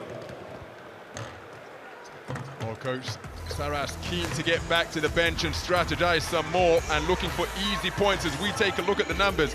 57% from downtown. And Joe, you were studying the box score, and the Barcelona top boys are getting their points in incredibly efficient fashion. Yeah, you got Nikola Mirotic, 14 points in 14 minutes. You got Brandon Davis, 8 points in 10 minutes, and La Privitola, 11 points in 13 minutes. So there's one of the emotions you don't want to see a lot of them, but we really feel bad that Williams-Goss isn't going to be here. And you know, the question's a tough question for George to ask down there on the sideline, but it's a great question right now because Pablo Lasso's he's in a bind right now. Where do you do point guard wise? Because Goss really stepped up in the playoffs. He most certainly did. Nigel Williams-Goss increasing his averages in the postseason to 9.3 points, 4 assists and 2.3 rebounds, 40% from downtown as well, perfect from the free throw line. Huge improvements on his regular season numbers in his first season with Real Madrid, in his first Final Four, and this is the fate that befalls him. But this is the flip side of sport. Man, I tell you what, as an ex-player, Ron, and you're an ex-athlete also, you just think about training, practicing, the blood, the sweat, the tears, the travel, everything you've gone through to get to this point and not be able to fulfill it and go down in the first minute or two of the game. It's painful, and I feel for him. I really do. For him, it's just so hard. It's so hard to have to deal with that, but it's next man up, and that's what sports is all about. So inside the huddle of Real Madrid, trailing by a double-digit deficit, 11 points. The hole that they're looking to climb out of. Their offense sputtered badly in the closing stages of the second quarter. They were put on the end of a 9-0 run, which saw them down 34-33 at the end of it. They were down by a double-digit margin. So the second half underway here in this second semi-final. Which of these teams will be going through to face off against Anadolu Efes Istanbul in Saturday's championship game here in Belgrade? It's Real Madrid in possession. Adam Hanger working against Dante Exum, dribbles into a double team, he's kicked it off his foot, and it's a turnover on the first trip down the floor committed by Real Madrid. And you see Mirotic step out just enough to not leave Yabusele alone in the corner. It's great defensive rotation, and you know Saras was talking in the timeout in the halftime. Let's start out on defense, guys. Let's turn defense into offense here in the second half. Nikola Mirotic talked about collective defense and how effective it was in the second quarter as he pulls up for 3. It's off right from Nikola Mirotic. That his first missed shot from three-point territory. He's now 2 of 3. Adam Hanger handling the basketball. Ball's over Dante Exum, but then he tosses it to nobody. But that's because he was fouled as he looked to make his offload. Yeah, the closer, I mean, obviously we're early here in the second half, but the closer this gets to the end, the bigger the advantage for Barcelona or for Madrid. It's either way, the game becomes more physical. It really does, and both teams want more physicality, especially defensively. So Eddie Tavares with a wide-legged base out in three-point territory. Alberto Abalde driving, slides his way down the lane. Terrific offensive rebound. Eddie Tavares hits it out to Fabian Cozer. Three-pointer is off the iron and into the hands of Sertat Chandler. Another offensive rebound for Tavares right there, but Cozer cannot convert on the three. So it's Dante Exum, rotates it to La Provitola. Calates using good footwork to get free of Fabian Cozer. Little behind the back dribble to back himself out towards the half-court logo. Ball remains in the hands of the point guard. They go inside to Sertat Chandler, but he blows a shot he normally makes, gobbles up his own offensive rebound, and gets the first score of the second half. You love to see a big man keep that ball up over his shoulders at all times. That means your arms are up there too. So if you miss the first one, you're in position to get the offensive rebound and put it right back in, as he did in that play. Terrific drive and finish from Alberto Abalde. Reduces the arrears to 11, but still facing a double-digit deficit. Patience going to be a crucial quality for Real Madrid here now, as Chandler from the wing. Terrific hand from Eddie Tavares, but it's recovered by La Provitola. They go back to Chandler. Chandler cutting down the lane. La Provitola with the head fake. What a steal from Fabian Cozer. It's a 2-on-2 opportunity. Goes behind the back. Nick Calates commits the foul in the open court. Yeah, and you have to take that foul if you're Calates right there. You don't want to give up an easy two with this 11-point lead. You want to make sure that any basket that Real Madrid gets right now is earned. Fabian Cozer in his fourth Final Four. In 2016, he was part of Vitoria Gasteiz. In 2018 and 19 with Real Madrid. Such a team player. It doesn't matter if he scores 4 points, plays 20 minutes. He's just part of a team. In the low post, Eddie Tavares with a terrific drop step. After he initially went into the lane, the drop step baseline right into the chest of Sertat Chandler to move to 6 points in the game. And I think they need to take more advantage of that to slow things down and make the game more into their pace, as Mirotic misses that lay-in right here. And here comes Madrid on the fast break. So Adam Hanger trying to sell a foul. Alberto Abalde with a transition three off the back iron and rattles his way home. Alberto Abalde with his first three-pointer of the night. He moves to 5 points in the game, and all of a sudden the lead is down to 6. It's a two-score affair. Yeah, it's so beautiful, this game. As soon as you think Barcelona's dominating a little bit, Madrid comes up with a 5-0 run with a nice play to Tavares inside and the three on the fast break. Beautiful drive from Dante Exum to end that run of unanswered points stitched together by Real Madrid. Dante Exum moves to 4 points in the game with that, his first field goal. It's just a matter of time before he gets comfortable in this atmosphere, and he's feeling it right now. So Cozer has it knocked out of bounds. It will remain Real Madrid basketball. Terrific help D by Sertat Chandler. Got 7 on the shot clock. Madrid has a couple nice backdoor plays off of this out-of-bounds play. Again, we saw it before when Sergio Llull cut down the middle and threw it up to Tavares. But right now, well defended by La Provitola.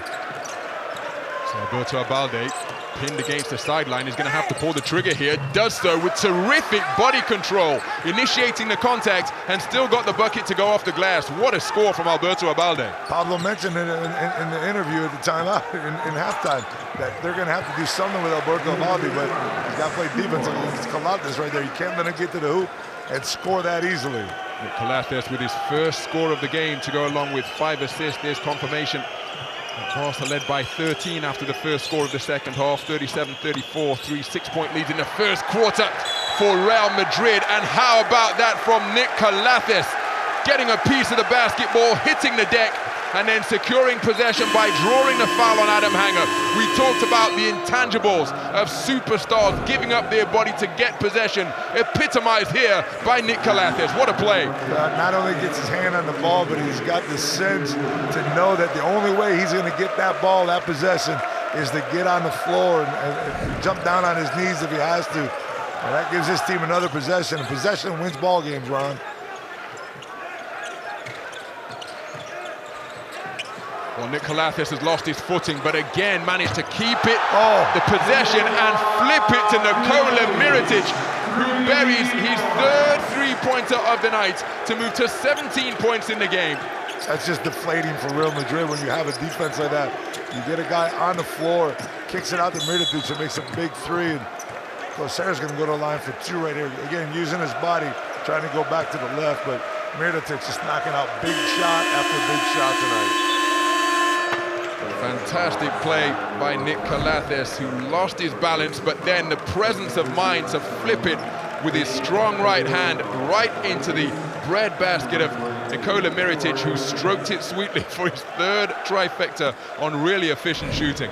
I just happened to be looking at the bench and saw Pablo Lasso just put his hands in his head and go, "Are you kidding me? Really? We really don't need that type of 3 on us." So Fabian Cozier makes his first free throw on his first trip to the line tonight.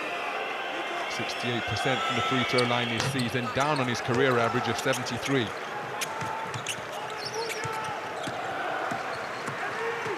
So it's a single-digit game once again.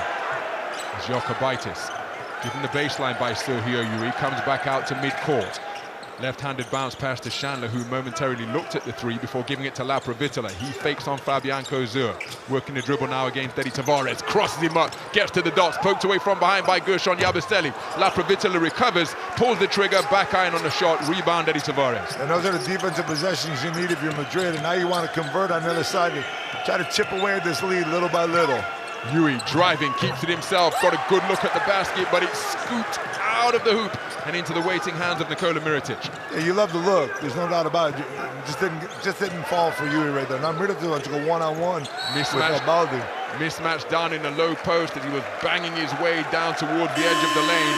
Alberto Abaldi, as tough as they come, was standing strong, but he's going to be called for the blocking foul. You know, I like what Mirotic does right there, because you see Abaldi getting a little bit of rhythm, and you got to make him defend. You got the 3-pointer, you got the easy basket on the baseline, make him defend on the other line. That's what Mirotic did. So, timeout on the floor. FC Barcelona with a double-digit lead. They're up by 9.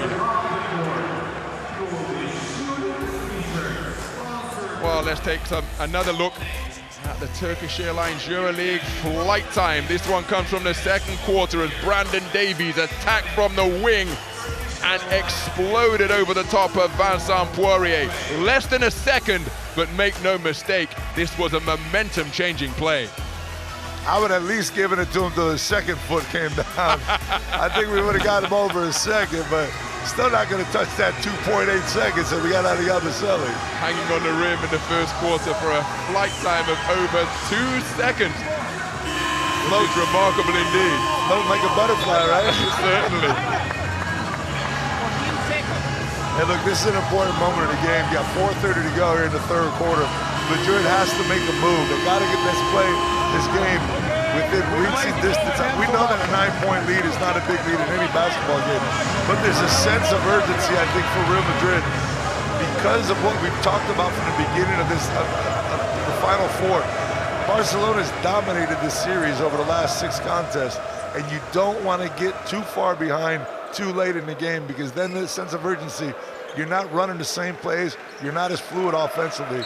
So I think that's going to be a really important part of this next 4 minutes and 30 seconds. So Laprovitola working the handle on the perimeter. Eddie Tavares in pursuit. We've got an offensive foul because Sertat Chandler raised his elbow against Fabian Cozier when he was looking to post up. There was a difficult pass by Lapro, a little bit low on the side. You're going to see him hook him right there. He's going to hook Cozier. And you say to yourself, why is a big 7-footer hooking Fabian Cozier? Just grab the ball and play one-on-one, but there's a momentum. And I think it had a lot to do with the entry pass that I'm sure he's getting a word about right there from his coach. Charis's neck was scarlet as he was reading the riot act in the direction of Laprovitola. Oh, it's an and one, which is a fantastic finish from Fabian Cozier, drawing the foul at the defensive end down in the low post. And how about this for a continuation? You never know when the sexy Frenchman's going to get sexy on you, and he just did it right there. That's the play that Madrid needs. Terrific take from his trusty southpaw left, flipping it off the window, and the opportunity of a free throw to come.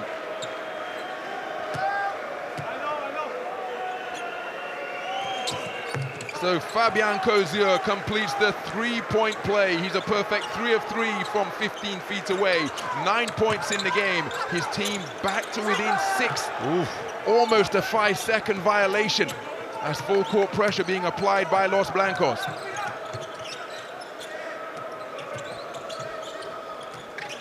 Got Higgins back in the game right now with the ball. Only played 7 minutes in the first half.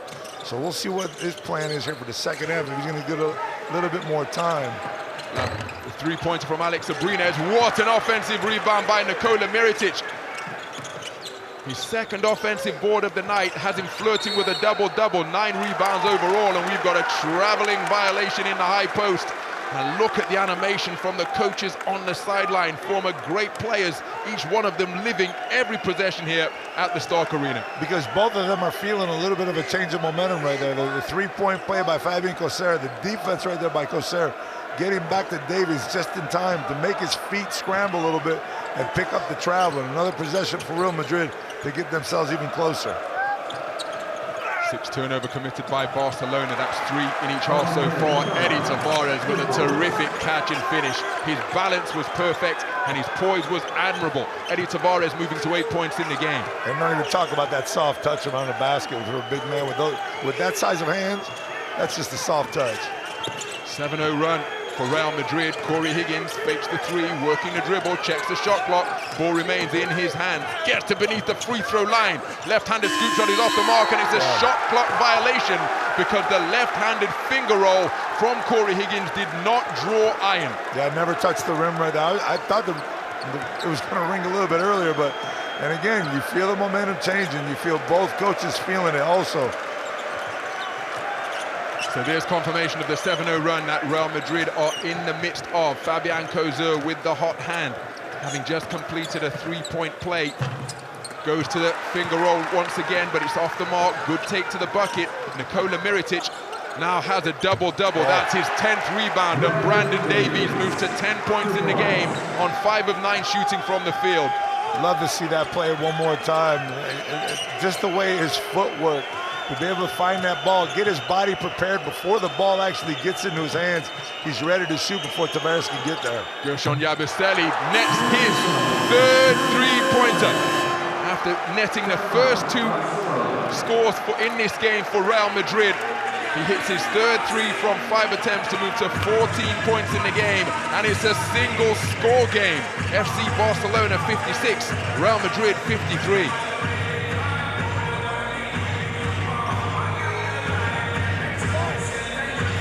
Fronting Tavares, you fouling, bonus, no bonus, 2 times left.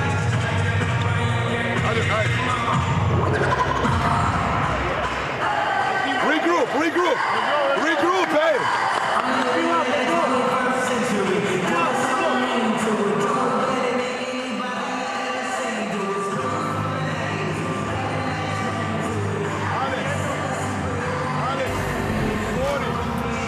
So Coach Sarina Shazakeva just telling his squad to regroup. As we take a look at this extraordinary move by Dante Exum. Some of the hustle plays that have been evident here in this semi-final from these EuroLeague superstars. Yeah, you got about 12 minutes and 16 seconds of game time to go. And every one of those plays that we're seeing right there that we call 50-50 balls become more and more important. It's gold right there. You have to get every possession you can, Ron, and get on the floor, dive for the ball in the stands, whatever it takes. This is your last chance to get to the championship game on Saturday night. Anadolu Efes Istanbul have already booked their ticket. They did so in the most dramatic fashion. A 3-pointer from the local lad, Vasilija Micic, to win it at the conclusion for the reigning champions, who will be joining them. And the 3-pointer is fired by Alex Abrines off the mark. He's 1 of 5 from downtown. A terrific rebound secured by Real Madrid. Sergio Yui rotates it to Gershon Yabusele. Fabian Cozier, is he out of bounds or is it a foul? That's a foul right there, and they're going to go to the line. Barcelona, Real Madrid's only got 2 team fouls, so expect them to be even more aggressive defensively. I love always talking about the last 2 minutes of a quarter. It's so important. We started talking about it at the 4:30 mark a little bit earlier that Madrid needed to make a run. They've made that run. The confidence is back, and the momentum is there. Outscoring FC Barcelona by 8, make it 9 now, 20-11 in this quarter. The momentum with Los Blancos. Ron, I have a philosophy that a lot of people laugh at sometimes. Go ahead, Joe. And I think that when a team fights so hard to get back to even, they tend to let up. And it's always a time to maybe call a timeout, relax. Hey guys, we're back to even. Let's get it. You might break the momentum, but let's see what happens if Madrid can get this thing back to even going into the fourth quarter. Basketball, a game of runs, of course, and it's Real Madrid in the midst of a terrific one right now as Corey Higgins off the front iron. And of course, that's often what befalls players when they're returning to action after a lengthy absence. Even though he may have looked great in practice, just need that time to get your game legs back beneath you. Yeah, it's so hard to get in game shape unless you're doing it. It's all about experience and timing. And you know, we'll see what Corey Higgins can do here. He hasn't done much here tonight so far, but he's on the floor. So his coach has a lot of confidence in him.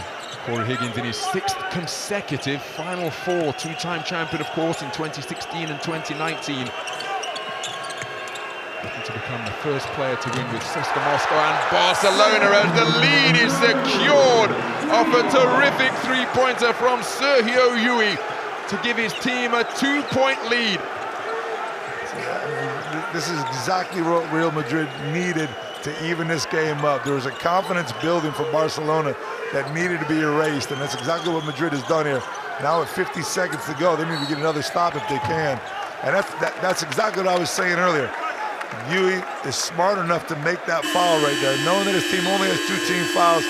Take some time off the clock, maybe get a 2-for-1 on the next possession. They still have one more foul to give yet. So,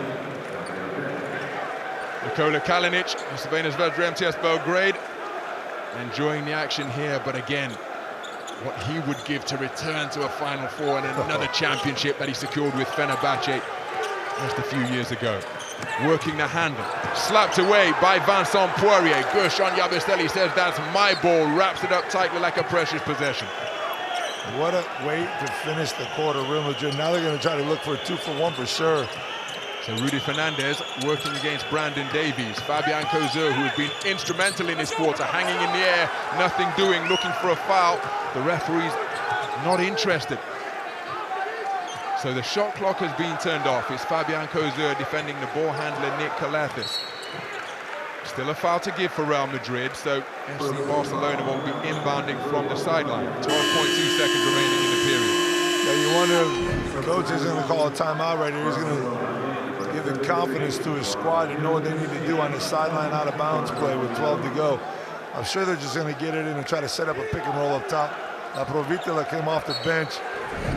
He's going to be the man that probably has the ball in his hands. Oh, if Cozer doesn't get the steal, which he did. What a takeaway from Fabian Cozer, and finishes the play. Fabian Cozer with an outstanding third quarter for Real Madrid. And that is the final score of the period, and how fitting that it is the Frenchman who created it with his own brilliance at the defensive end, picking the pocket, balancing his way in tiptoe fashion down the sideline before finishing under pressure on the break. And after 3 quarters of play, it is FC Barcelona down by 4 now. FC Barcelona 56, Real Madrid 60.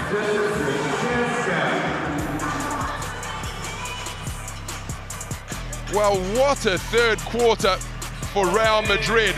They dominated it 26-11 with moves such as this.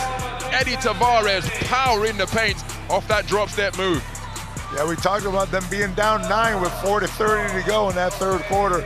And now they're up, and that's, I mean, if you're Sardes, what did he say earlier to his team? He said, guys, regroup. They came out, there's 1:57 to go in that timeout, and they still haven't regrouped. So the momentum is all in Madrid's favor right now.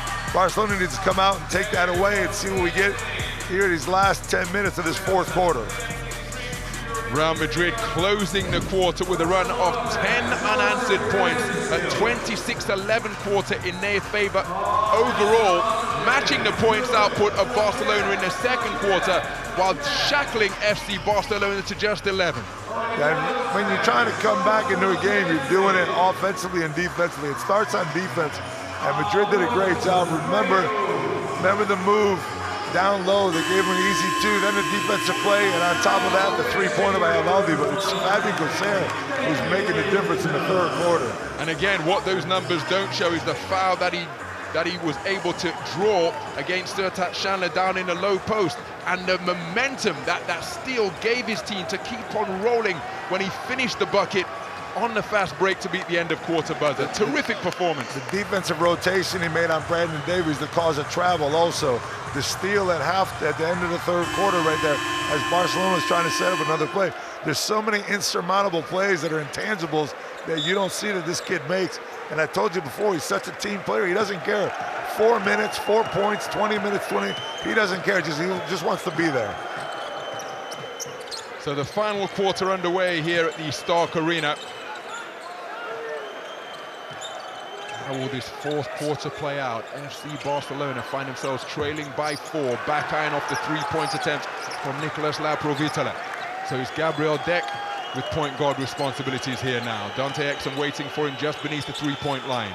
Fernandez, defended by Laprovitala, takes him off the dribble, hangs in the air, goes to a floater, can't get the roll. Vincent Poirier fighting for the offensive rebound, secured by Laprovitala for Barcelona. Yeah, that's a good offense by Real Madrid. They got the rebound on this side and they took their time. They become very meticulous with the lead. It's a little bit early to take time off the clock, but they're going to run when they choose to run, and they're going to slow it down when they choose to slow it down. And that's the type of game that they like to play. It's why it's so hard to control the tempo against a team like Real Madrid.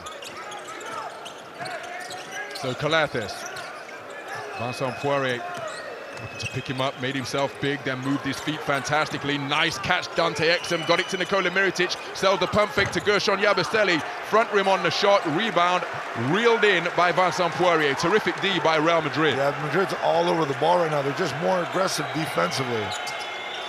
So it's Yui working against Calates. Poirier coming to set a screen. He'll now roll to the bucket, looking to post up against Chandler. And Chandler standing strong. Poirier comes to set another pick. Off-balance three-pointer is off the front rim. Oh. What an offensive rebound by Gabriel Deck. My goodness, it's a recycled 14 for Los Blancos. Flying into the zone, nobody blocking him out. Yui down to the docks, goes for his one-legged floater, gets his own rebound, gets the shot away. He'll go to the free throw line for 2 after winding up flat on his back after the contact. Madrid is just more aggressive on every aspect of the game right now. Since about the midway point of that third quarter, they've been on the ball, they've been on a player, they've been cutting off lanes, not giving Barcelona a good look at the basket. Barcelona in the first half continued to get good looks at the basket, but not this half so far. And Coach Jasikevic right there is not very happy with the way his team's playing, neither offensively nor defensively. So that's now a run of 11 points without reply, spanning quarters 3 and 4 for Real Madrid.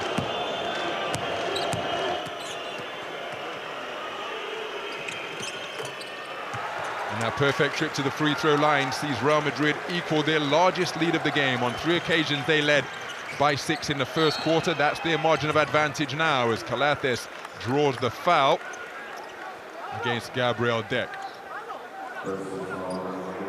He was getting bumped all the way down the sideline. It was just a matter of time before the ref was going to call the foul on that one.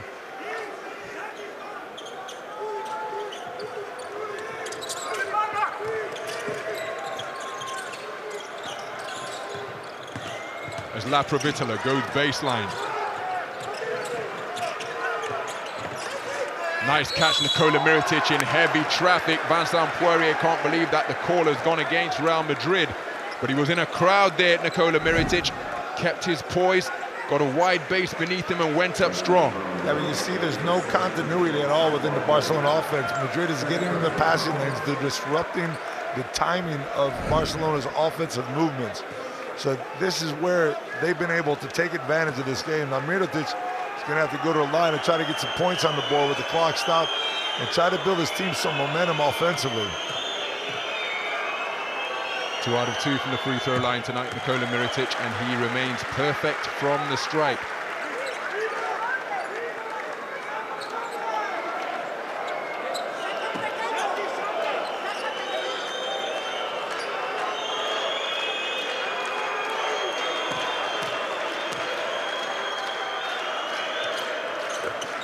So Nikola Mirotic, now 4 of 4 from the free throw line, 19 points in the game along with 10 rebounds. It's a 4-point game here. Just over 2 minutes gone in the fourth quarter. Rudy Fernandez, drive, Laprovittola defending, now it's back out to Yui. Calates active with his hands, a big screen set by Poirier, what a take to the rack. Oh, it's an alley-oop off the glass. Sergio Yui flipping it up with the left, and on cleanup duty was Vincent Poirier with the putback. Yeah, that's what Poirier does. He loves to foul that play up. He knew Yui was going to the basket. There wasn't enough time on the shot clock. And Poirier just get up there and clean up the mess. Vincent Poirier with his first score of the night. Brandon Davies fakes the three, goes up strong, circus shot after the bump. He'll go to the foul line for 2. Rudy Fernandez in a little bit of discomfort.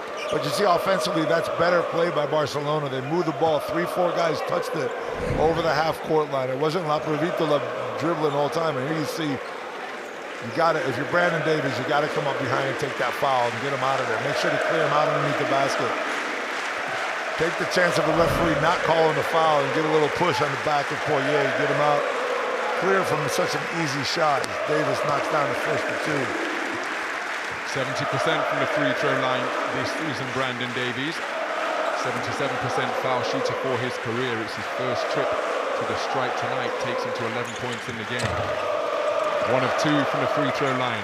Barcelona now 12 of 15 as a team. They're trailing by 5.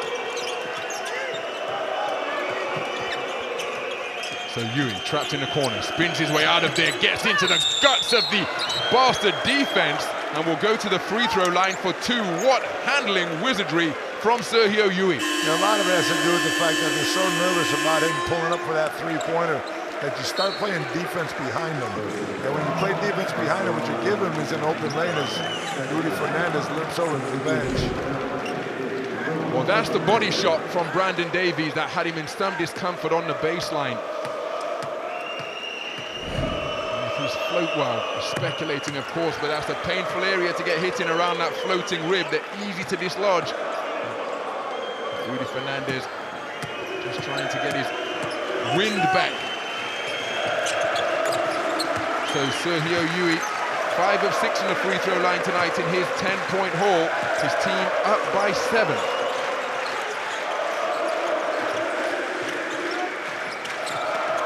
Nice cut. Inside. And the catch and finish from Brandon Davies, 13 points in the game. Another assist from Nikola Mirotic, his 4th. Breaking the press is Sergio Yui. Calates defending at three-quarter court. Pronounced jump stop in the lane. What footwork from Sergio Yui, who is coming to the party offensively tonight. 12 points in the game, and that takes him to the EuroLeague milestone of 3,500 points in his illustrious career. And he's taking over the game at the point guard position. It's something we've been talking about all night since Goss went down. And right now it's all about Yui from the point guard spot.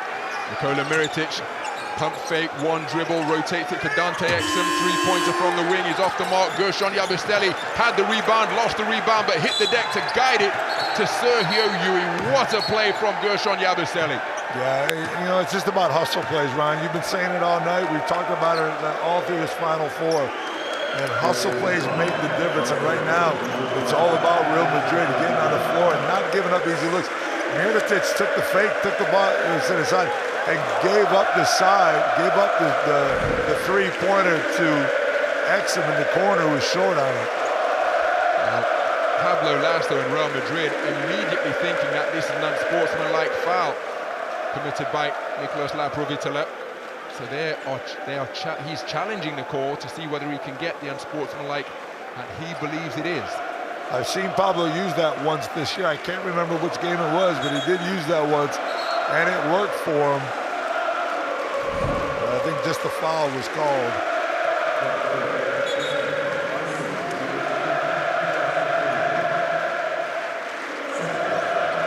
If they're going to give you the opportunity to use it, you might as well. Indeed. It's the regular foul against Nicolas Laprovittola, his 2nd.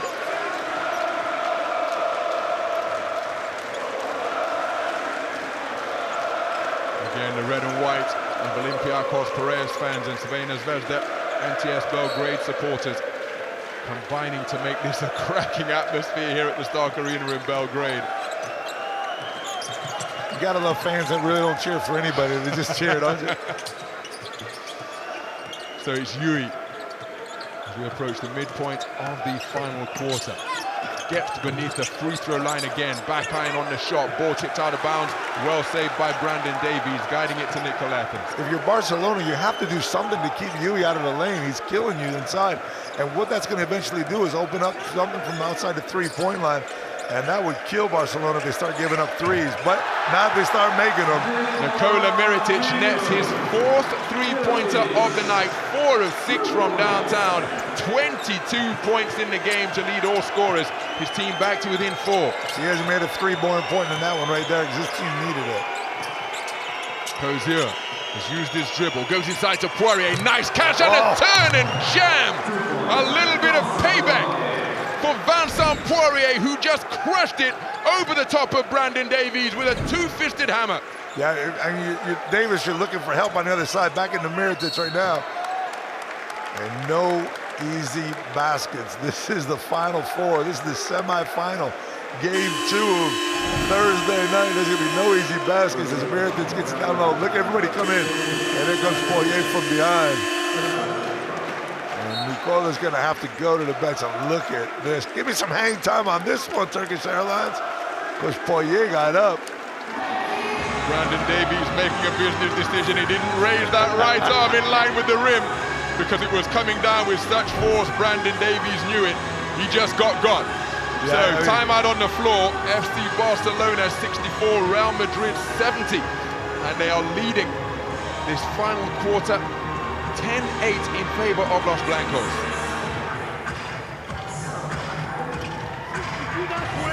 So we're going under. Over with La Provítola because what they want is switch. They're looking for this, and Mirotic is going up now. Don't lose Mirotic on this screen now, okay? And if you're late, you can switch it with this, but no threes.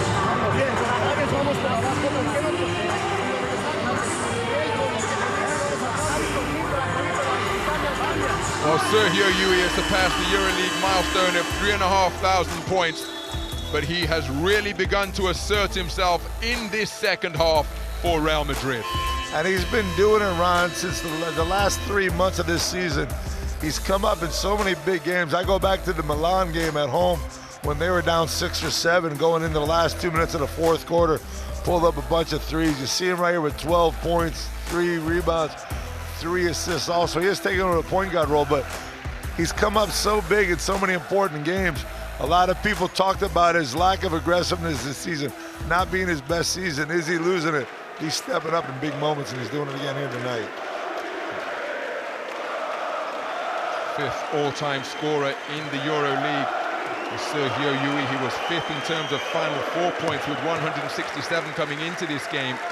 He's netted 12 tonight. That takes him past number 3 on the list, Trajan Langdon, who had 172 in that number 3 spot. So continuing to close in. That's a whole lot of Final echelons. Fours. Most certainly, yes, because he's been to so many. Yep. 8th Final Four for the two-time champion. A tie for players here with Kostas Lukas, who's been to 8 as well. Nice catch by Gabriel Deck off that cross-court feed from Sergio Yui. It's a 2-score game as Yui has it deflected, but it still makes its way to Yabusele, who's on the pull-up right in the eye of Nikola Mirotic. Gershon Yabusele with his 4th three-pointer of the night to move to 17 points in the game. Deadeye from downtown in the playoffs, and he's continuing it here on the Final Four stage. And you're devastated if you're Barcelona because that was really good defense by them. They covered the penetration by Yui, made him come back. He kicked the ball out to Yabusele. Yabusele was covered but with Mirotic in his face and still knocks down the 3. Terrific work from Gershon Yabusele. We talked about how he elevated all of his numbers during the postseason, and the growth and the confidence that he would have taken from that has carried over here in this, his first Final Four. He's just a confident guy anyways. You know, he's one of those guys that knows he's going to have some bad games, knows he's going to have tough times, but he's all about being confident. I think you know that better than anybody. It's just boxing. It's about the same type of sport. You might get beat up every now and then, but you got to come back and be confident. That's the same way he plays the game. So Dante Exum all over Gabriel Deck. Now it's Kozur handling against La Provitola. Vincent Poirier with an offensive foul because he set his legs really wide and then he was leaning to set that screen outside his own cylinder. Offensive foul is the call. It will come back the other way. A lot of that had to do with the defense on Kozur. They did everything they can to make sure that he didn't go left. Kozur forced the turn, and when he was forced to turn back to his left, he extended himself away from the pick, which made Poirier have to stick that leg out a little bit more and cause the foul. And it's the ball handler's responsibility to come off the shoulder of the person setting the screen. Kozur not able to do it on that occasion. Fake and drive, then the dish from Calates. La Provitola from downtown. His second three-pointer of the night makes it a one-score game here with 3.5 minutes remaining in regulation. You knew it was going to be this type of game right now. That's the fourth team foul from Barcelona. From this point on, both teams are going to the line, but La Pro, if he gets hot, we saw it against Bayern Munich. There was a point where Barcelona looked like they were going to lose that series, and La Pro lit them up in the fourth quarter, just took over. La Provitola coming into this game off a career-high 26 points on 5 of 7 shooting in Game 5 of the playoffs. What a pump fake, up and under, and power jam from Vincent Poirier. Outstanding low post play and finished with authority. The footwork and the power was amazing on that play by Poirier, but another three from La Pro. And he buries it! La Provitola coming to the fore with his dead-eye shooting from downtown. He makes it a one-score game once again. His team down by just 2. I didn't think we were going to match the intensity of the first game that we saw, and here we are as Yui. Yui working the handle, Calates in pursuit. Shot clock is in the red. Yui's going to have to pull the trigger. It's an off-balance shot, and we've got an offensive foul committed. It will be FC Barcelona basketball. Lasso can't believe it, neither can Vincent Poirier. Pablo, you can't complain about that foul right there. You see Poirier crashing the boards from behind, and he's definitely going to take out. We're going to see this right here. You see the push right there to begin with. They may have a little bit of a case because Mirotic got his hands on the back of Poirier also. That was a double push almost if you look at it really close. I think we're going to go take a look at this. So it's Luigi LaMonica leading. I don't know what they could really look at though.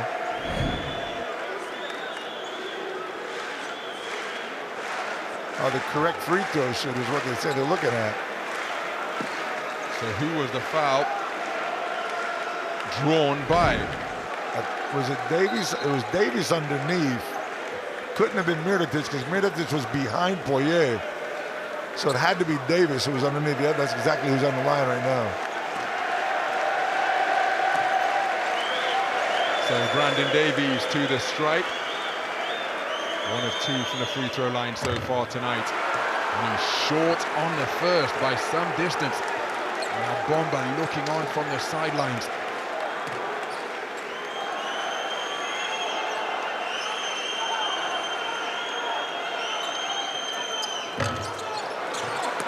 Well, what an offensive rebound.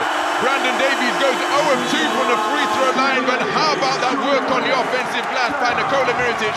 The deftest of nudges in the lower back of Vincent Poirier just to get him off balance and out of the play, and then he gets the stick back to fall. We are all square, 75 points apiece, 2 minutes 40 remaining in regulation.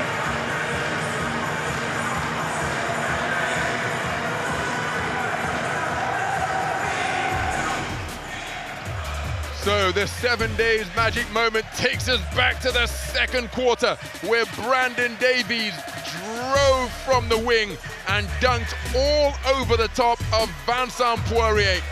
A terrific individual play, a momentum-changing play typifying the energy that Brandon Davies has brought to this Final Four semi. Yeah, no, but Poirier sitting over there and said, wait, hold on a second. What about mine? You got to get it a little bit earlier to get that 7-day magic moment, bitch. They take a while to prepare for the team in the VT trucks. And maybe, just maybe, Vincent Poirier's payback came a little bit too late to get the fancy graphic treatment for the 7 days magic moment. That has gone to Brandon Davies. No crack against 7 days, but I don't think neither one of these guys are going to care about it if they're playing Saturday in the last game. Oh, my man. Vasilis Spanoulis, what an ovation he is receiving from the red and white faithful here at the Stark Arena. I'm even going to stand up for it. Well, why not? Because that is an understatement. Final Four ambassador and legend, Vasilis Spanoulis, 3-time EuroLeague champion, EuroLeague MVP in 2013. And what an outstanding job he's doing coaching at the Next Gen tournament, sharing all his knowledge with the upcoming players here in Belgrade. Oh, Coser got a wide open look on his stumble by La and took advantage of it. Breaks the deadlock with a deadly three-pointer from deep to move to 16 points in the game. It's Brandon Davies. Offloads to La Provitola, who drives on deck. What a takeaway from Fabian Coser! An uncontested layup, and he makes it! Fabian Coser controlling this game at both ends of the floor. 5 points in a row. A deadly three-pointer, securing his 3rd steal of the night. And on each occasion, when he went down the sidelines to conclude the first half, and here in crunch time he picks the pocket, he has finished under pressure on the break. What defensive play from Fabian Coser. 18 points from Coser, but so many intangibles along the line. Amazing run, 5-0, all on his own.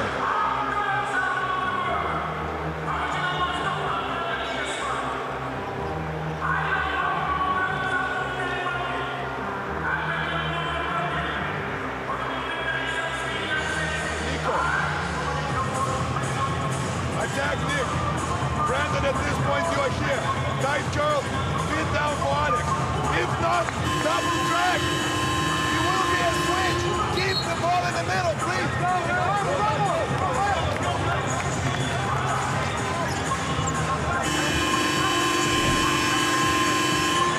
Well, here's Fabian Coser making a run of 5 points personal. La Provitola getting his feet caught up with Vincent Poirier. That gave Fabian Coser all the daylight that he needed. And then on the subsequent play, picked the pocket of the ball handler and went streaking down court to finish on the break. You remember what I told you a little while about a team coming back and getting themselves to even and then blowing that lead? That's exactly what happened right there. Some people say it's a funny thing. It doesn't make any sense, but it happened right there. Indeed. There's Calates with the handle. That's the circle shot from the playground, but he gets it to go. Terrific point guard play from Nick Calates, providing what his team requires. Yeah, we haven't seen a lot of Tavares here in the second half. I'm wondering if Bob was thinking about bringing him back in the last minute and a half, but Poirier's done such a good job. There's Coser against La Provitola. Takes him to the lane, off the mark. Rebound secured by Nikola Mirotic. Nikola Mirotic continuing to be dominant on the ball. Oh, what a touch pass! Oh, the ball barely touched the fingertips of Nikola Mirotic, and he just flipped it volleyball style to Brandon Davies for the finish on the inside to bring his team back to within one. But outstanding vision from Nikola Mirotic.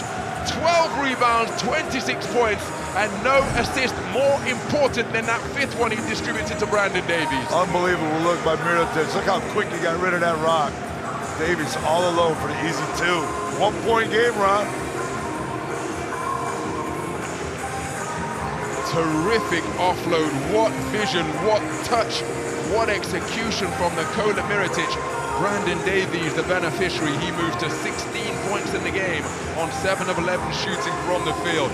And this one just as keenly contested as the first semi-final here between Anadolu Efes Istanbul and Olympiakos Piraeus. And really, at the final 4 stage of the Turkish Airlines EuroLeague, you'd expect nothing less.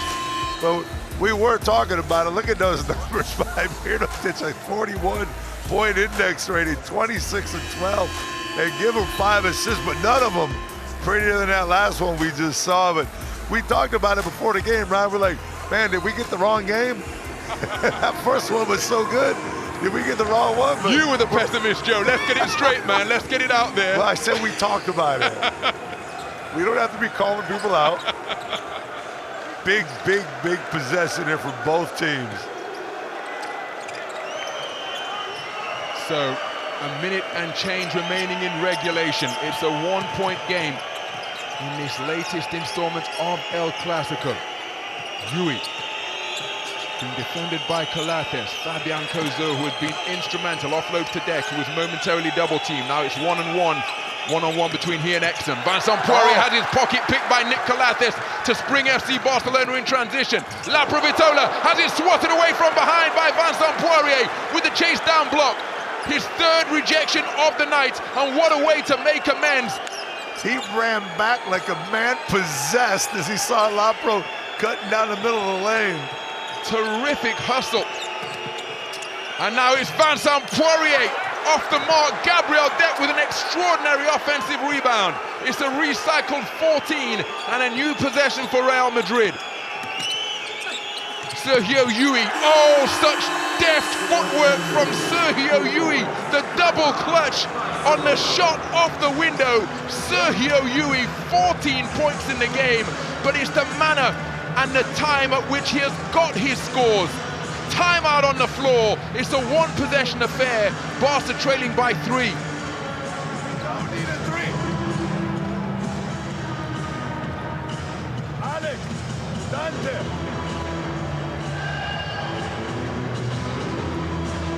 Brandon. Alex, Brandon. Nico. Lapro, we go without Nick. Offense. Okay? We're good? Offense. Alex goes here. Alex, here more or less. Brandon screens for Lapro. Well, here's Vincent Poirier hustling back in transition to secure his third swat of the night. And that is a fantastic hustle play by Poirier.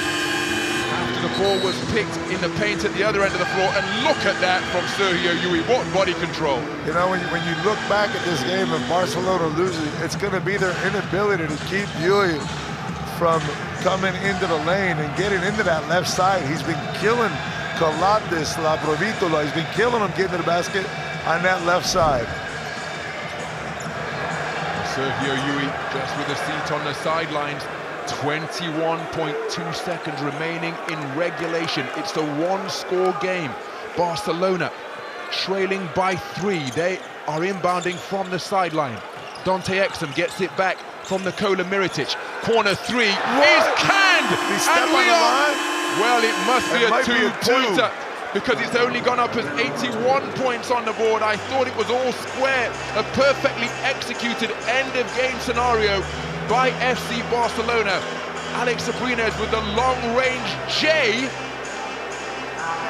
but it's only been put as 2 points on the board. I thought it was a 3. From my angle, it looked like he was inside a three-point line, but we can't see it because of the advertisements that we have down there on the floor.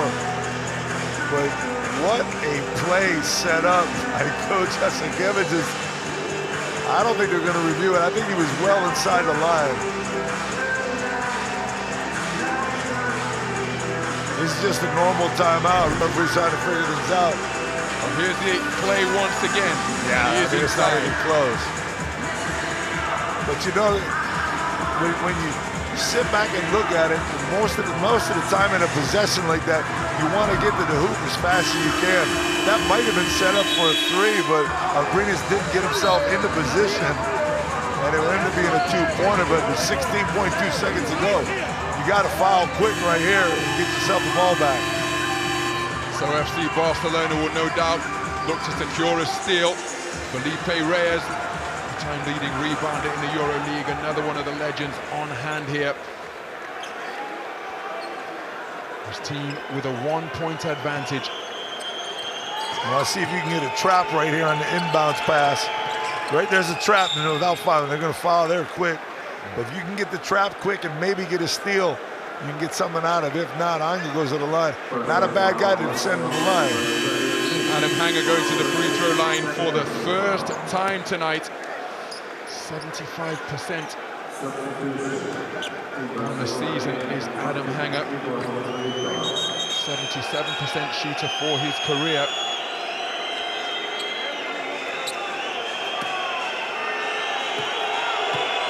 So big moments now for Adam Hanger. Rattles home the first.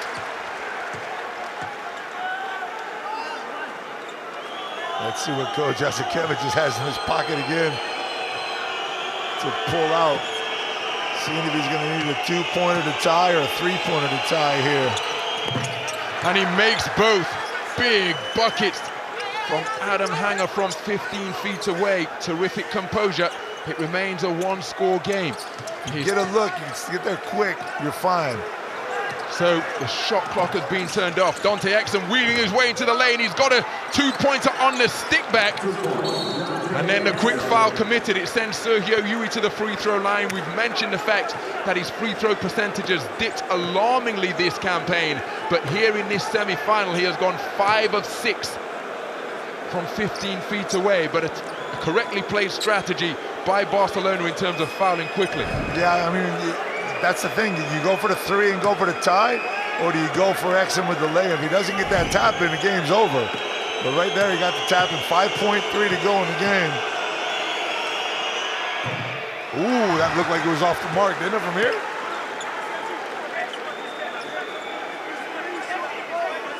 Screwball rotated its way through the net. And they need this. So a 3 will send it to overtime. And he's gone 1 of 2. Rebound, Gershon Yabusele. Ball still loose, and then we've got a foul as Gershon Yabusele. Wow. Over the baseline, Brandon Davies commits the foul with both teams in the penalty. It will send Gershon Yabusele to the stripe, and he has an opportunity to make this a 2-score game with 2.8 seconds remaining in regulation. You know, the one thing that you never want to see as a coach, a team, a player, is giving up a rebound on a missed foul shot at such an important moment of the game. The box out is the most important thing. The long rebound, and there's another long rebound right there by Yabusele that keeps this at a 1-possession game.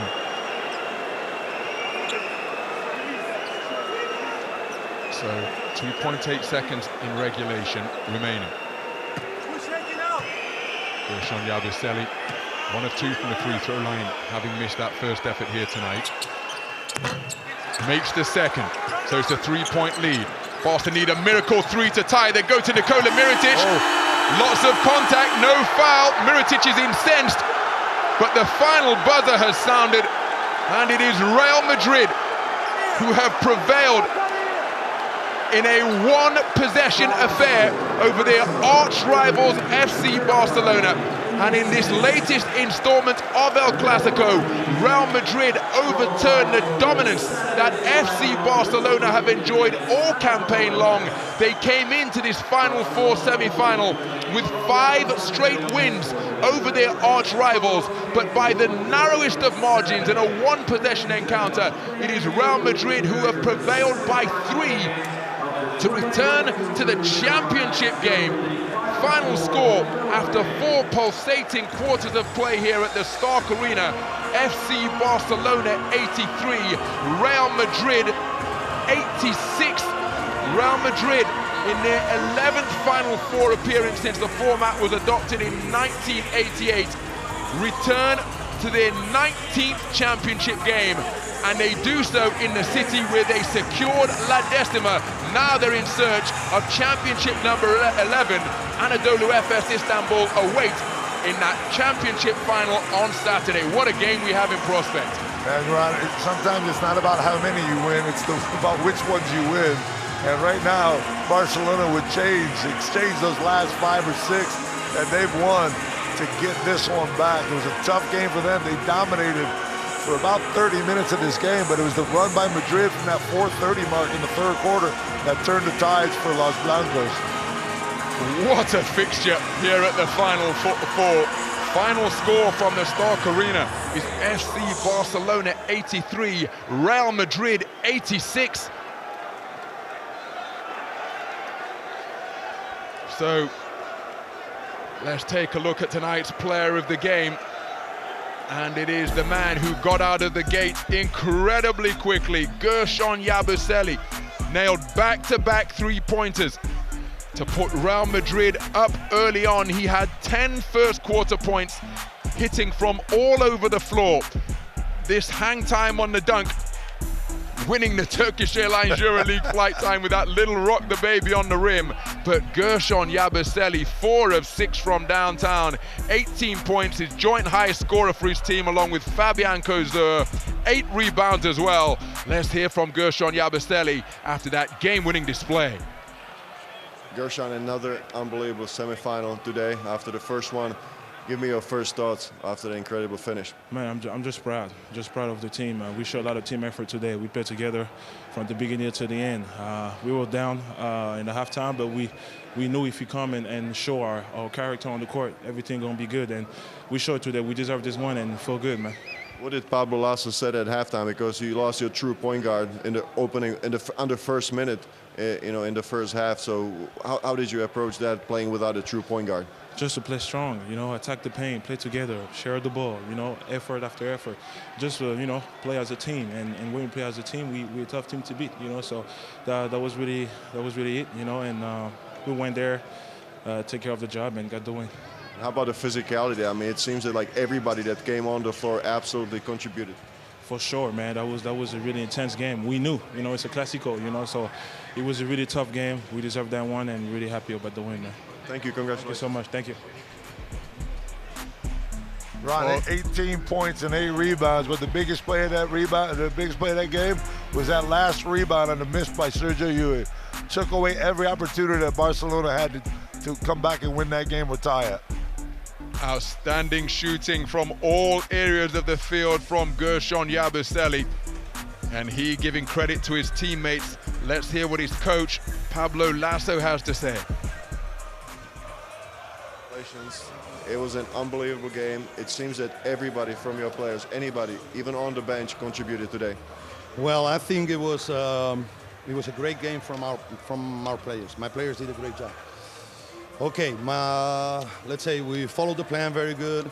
Okay, we lost Nigel in 20 seconds, but we adjust very quick, and we were able to somehow find solutions defensively and offensively.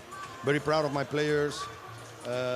Probably Nigel injury, let's say, bothered other players because we have to rotate different. But I think everybody was ready, and that was the most important thing as a coach of a team. Make them understand that they got to keep believing. Today we were down on the score, but we kept fighting, and finally we got a great victory, and we're in another final. How about Sergio Llull in the second half? He absolutely picked up as a point guard, 3,500 points in his career in EuroLeague. What a remarkable performance by him. Well, Llull is the soul of this team. It has been forever. I think he's going to be forever. Everybody's going to remind him. He knew it was going to be hard for him because after what happened to Nigel, he was going to play probably more minutes. But he moved the ball well. He found open spots. He was able to play solid defense. So I think he was great for us. But I think him without the rest of the team wouldn't do anything. I think it was a great performance by Sergi, but I'm sure the whole team did a great job. Congratulations. Good job. So Pablo Lasso giving credit to his team as we take a look at their numbers. 50% from two-point territory, 38% from downtown, but look at where the two-pointers are being shot from, in and around the halo, and that left side is where Sergio Llull got to with such terrific effect. Let's hear from him now after a fantastic performance where he put 15 points on the board. Sergio, you had to take over point guard duties in the second half, and it was an unbelievable comeback victory for you. How did you see the second half that was completely in your hands? Well, we're happy. I think that in the second quarter we play bad. We lose a lot of balls, and we didn't control the rhythm of the game. But then we come back in the third quarter more focused, knowing what we have to do. And I think that the team did a really good effort, a really good job, and we deserve to win. It was a great focus. I mean, everybody that came on the floor just seems to be on the same page. Yeah, we need everybody. We need everybody to win that kind of games. It was a final, and on Saturday we have another final, another war, and against a really good team, so we had to be prepared. Okay, congratulations, enjoy. Thank you. So Real Madrid epitomizing the concept of team here at this semi-final. Nigel Williams-Goss going down in the first minute. But as Pablo Lasso said during his post-game interview, all of the players were ready when he called upon them. My goodness, didn't they deliver and stick to the game plan. Sergio Yui with a terrific performance, not great percentages, but my goodness, he got big buckets when his team needed them. Let's hear from the losing coach. Shara, it's a difficult interview to do. What's your take on the second half? What caused the game? We did not do anything that we planned out to do. In the first half, when we were up 11, the only thing we're talking at halftime is how Madrid missed all the shots, and we were just looking very good, but we were not doing all the details that's so huge in these games. And it's just when Madrid hit some shots, and at the end they hit some difficult ones, they just started scoring. It's just too many points. Too many rebounds after the foul shots, after other situations, miscommunications. It's just, it's painful. And the physicality? Physicality, I thought that it was fine. I thought we got them out a little bit in the first half. They were better in the second, but attention to detail is just not with us. Thank you very much. Thank you. Well, a very magnanimous coach Sarunas Jasikavičius at the conclusion of what must be a really bitter pill to swallow. Defeat in an El Clásico at the semi-final stage of the Final Four, as we take a look at some of the numbers. You know, Ron, winning this title is a process, and it's a process that Real Madrid went through a few years. It's a process that Fenerbahce went through before they won it, and now it's a process that Barcelona's going through. And there's a lot of highs, a lot of lows. They got to the finals last year, lost, and they lost here in the semis this year. Maybe next year's their year, but it's going to take another 365 days to figure that one out. Indeed, they'll have the summer to reflect on what has taken place here. Of course, they've got the third, fourth game to deal with here in Belgrade in the meantime, a fixture that absolutely no side wants to play in, but that is what they will have to do, because Real Madrid produced a terrific second half of basketball, closing out the first half, closing out the third quarter with a 26-11 performance. The fourth quarter was actually the highest scoring period of the entire game. 27-26 in Barcelona's favor, but Real Madrid just had the edge. The crucial play, that offensive rebound of the missed free throw by Gershon Yabusele at the death.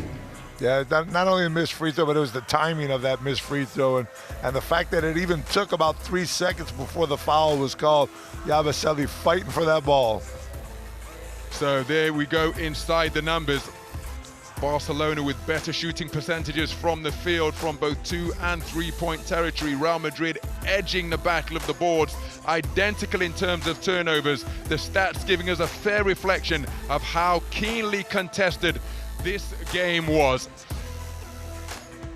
But in this, their fourth Final Four meeting at the semi-finals of El Clásico, Real Madrid extend their lead to 3-1, having won the last 3 now, adding to back-to-back victories in 2013 and 2014. That is how Anadolu Efes Istanbul progressed to the championship game. And at the conclusion of another incredible edition of El Clásico, it's Real Madrid who have emerged victorious to progress through to their 19th championship game. The most successful team in the history of the competition go in search of their 11th title. They'll face off against FS on Saturday.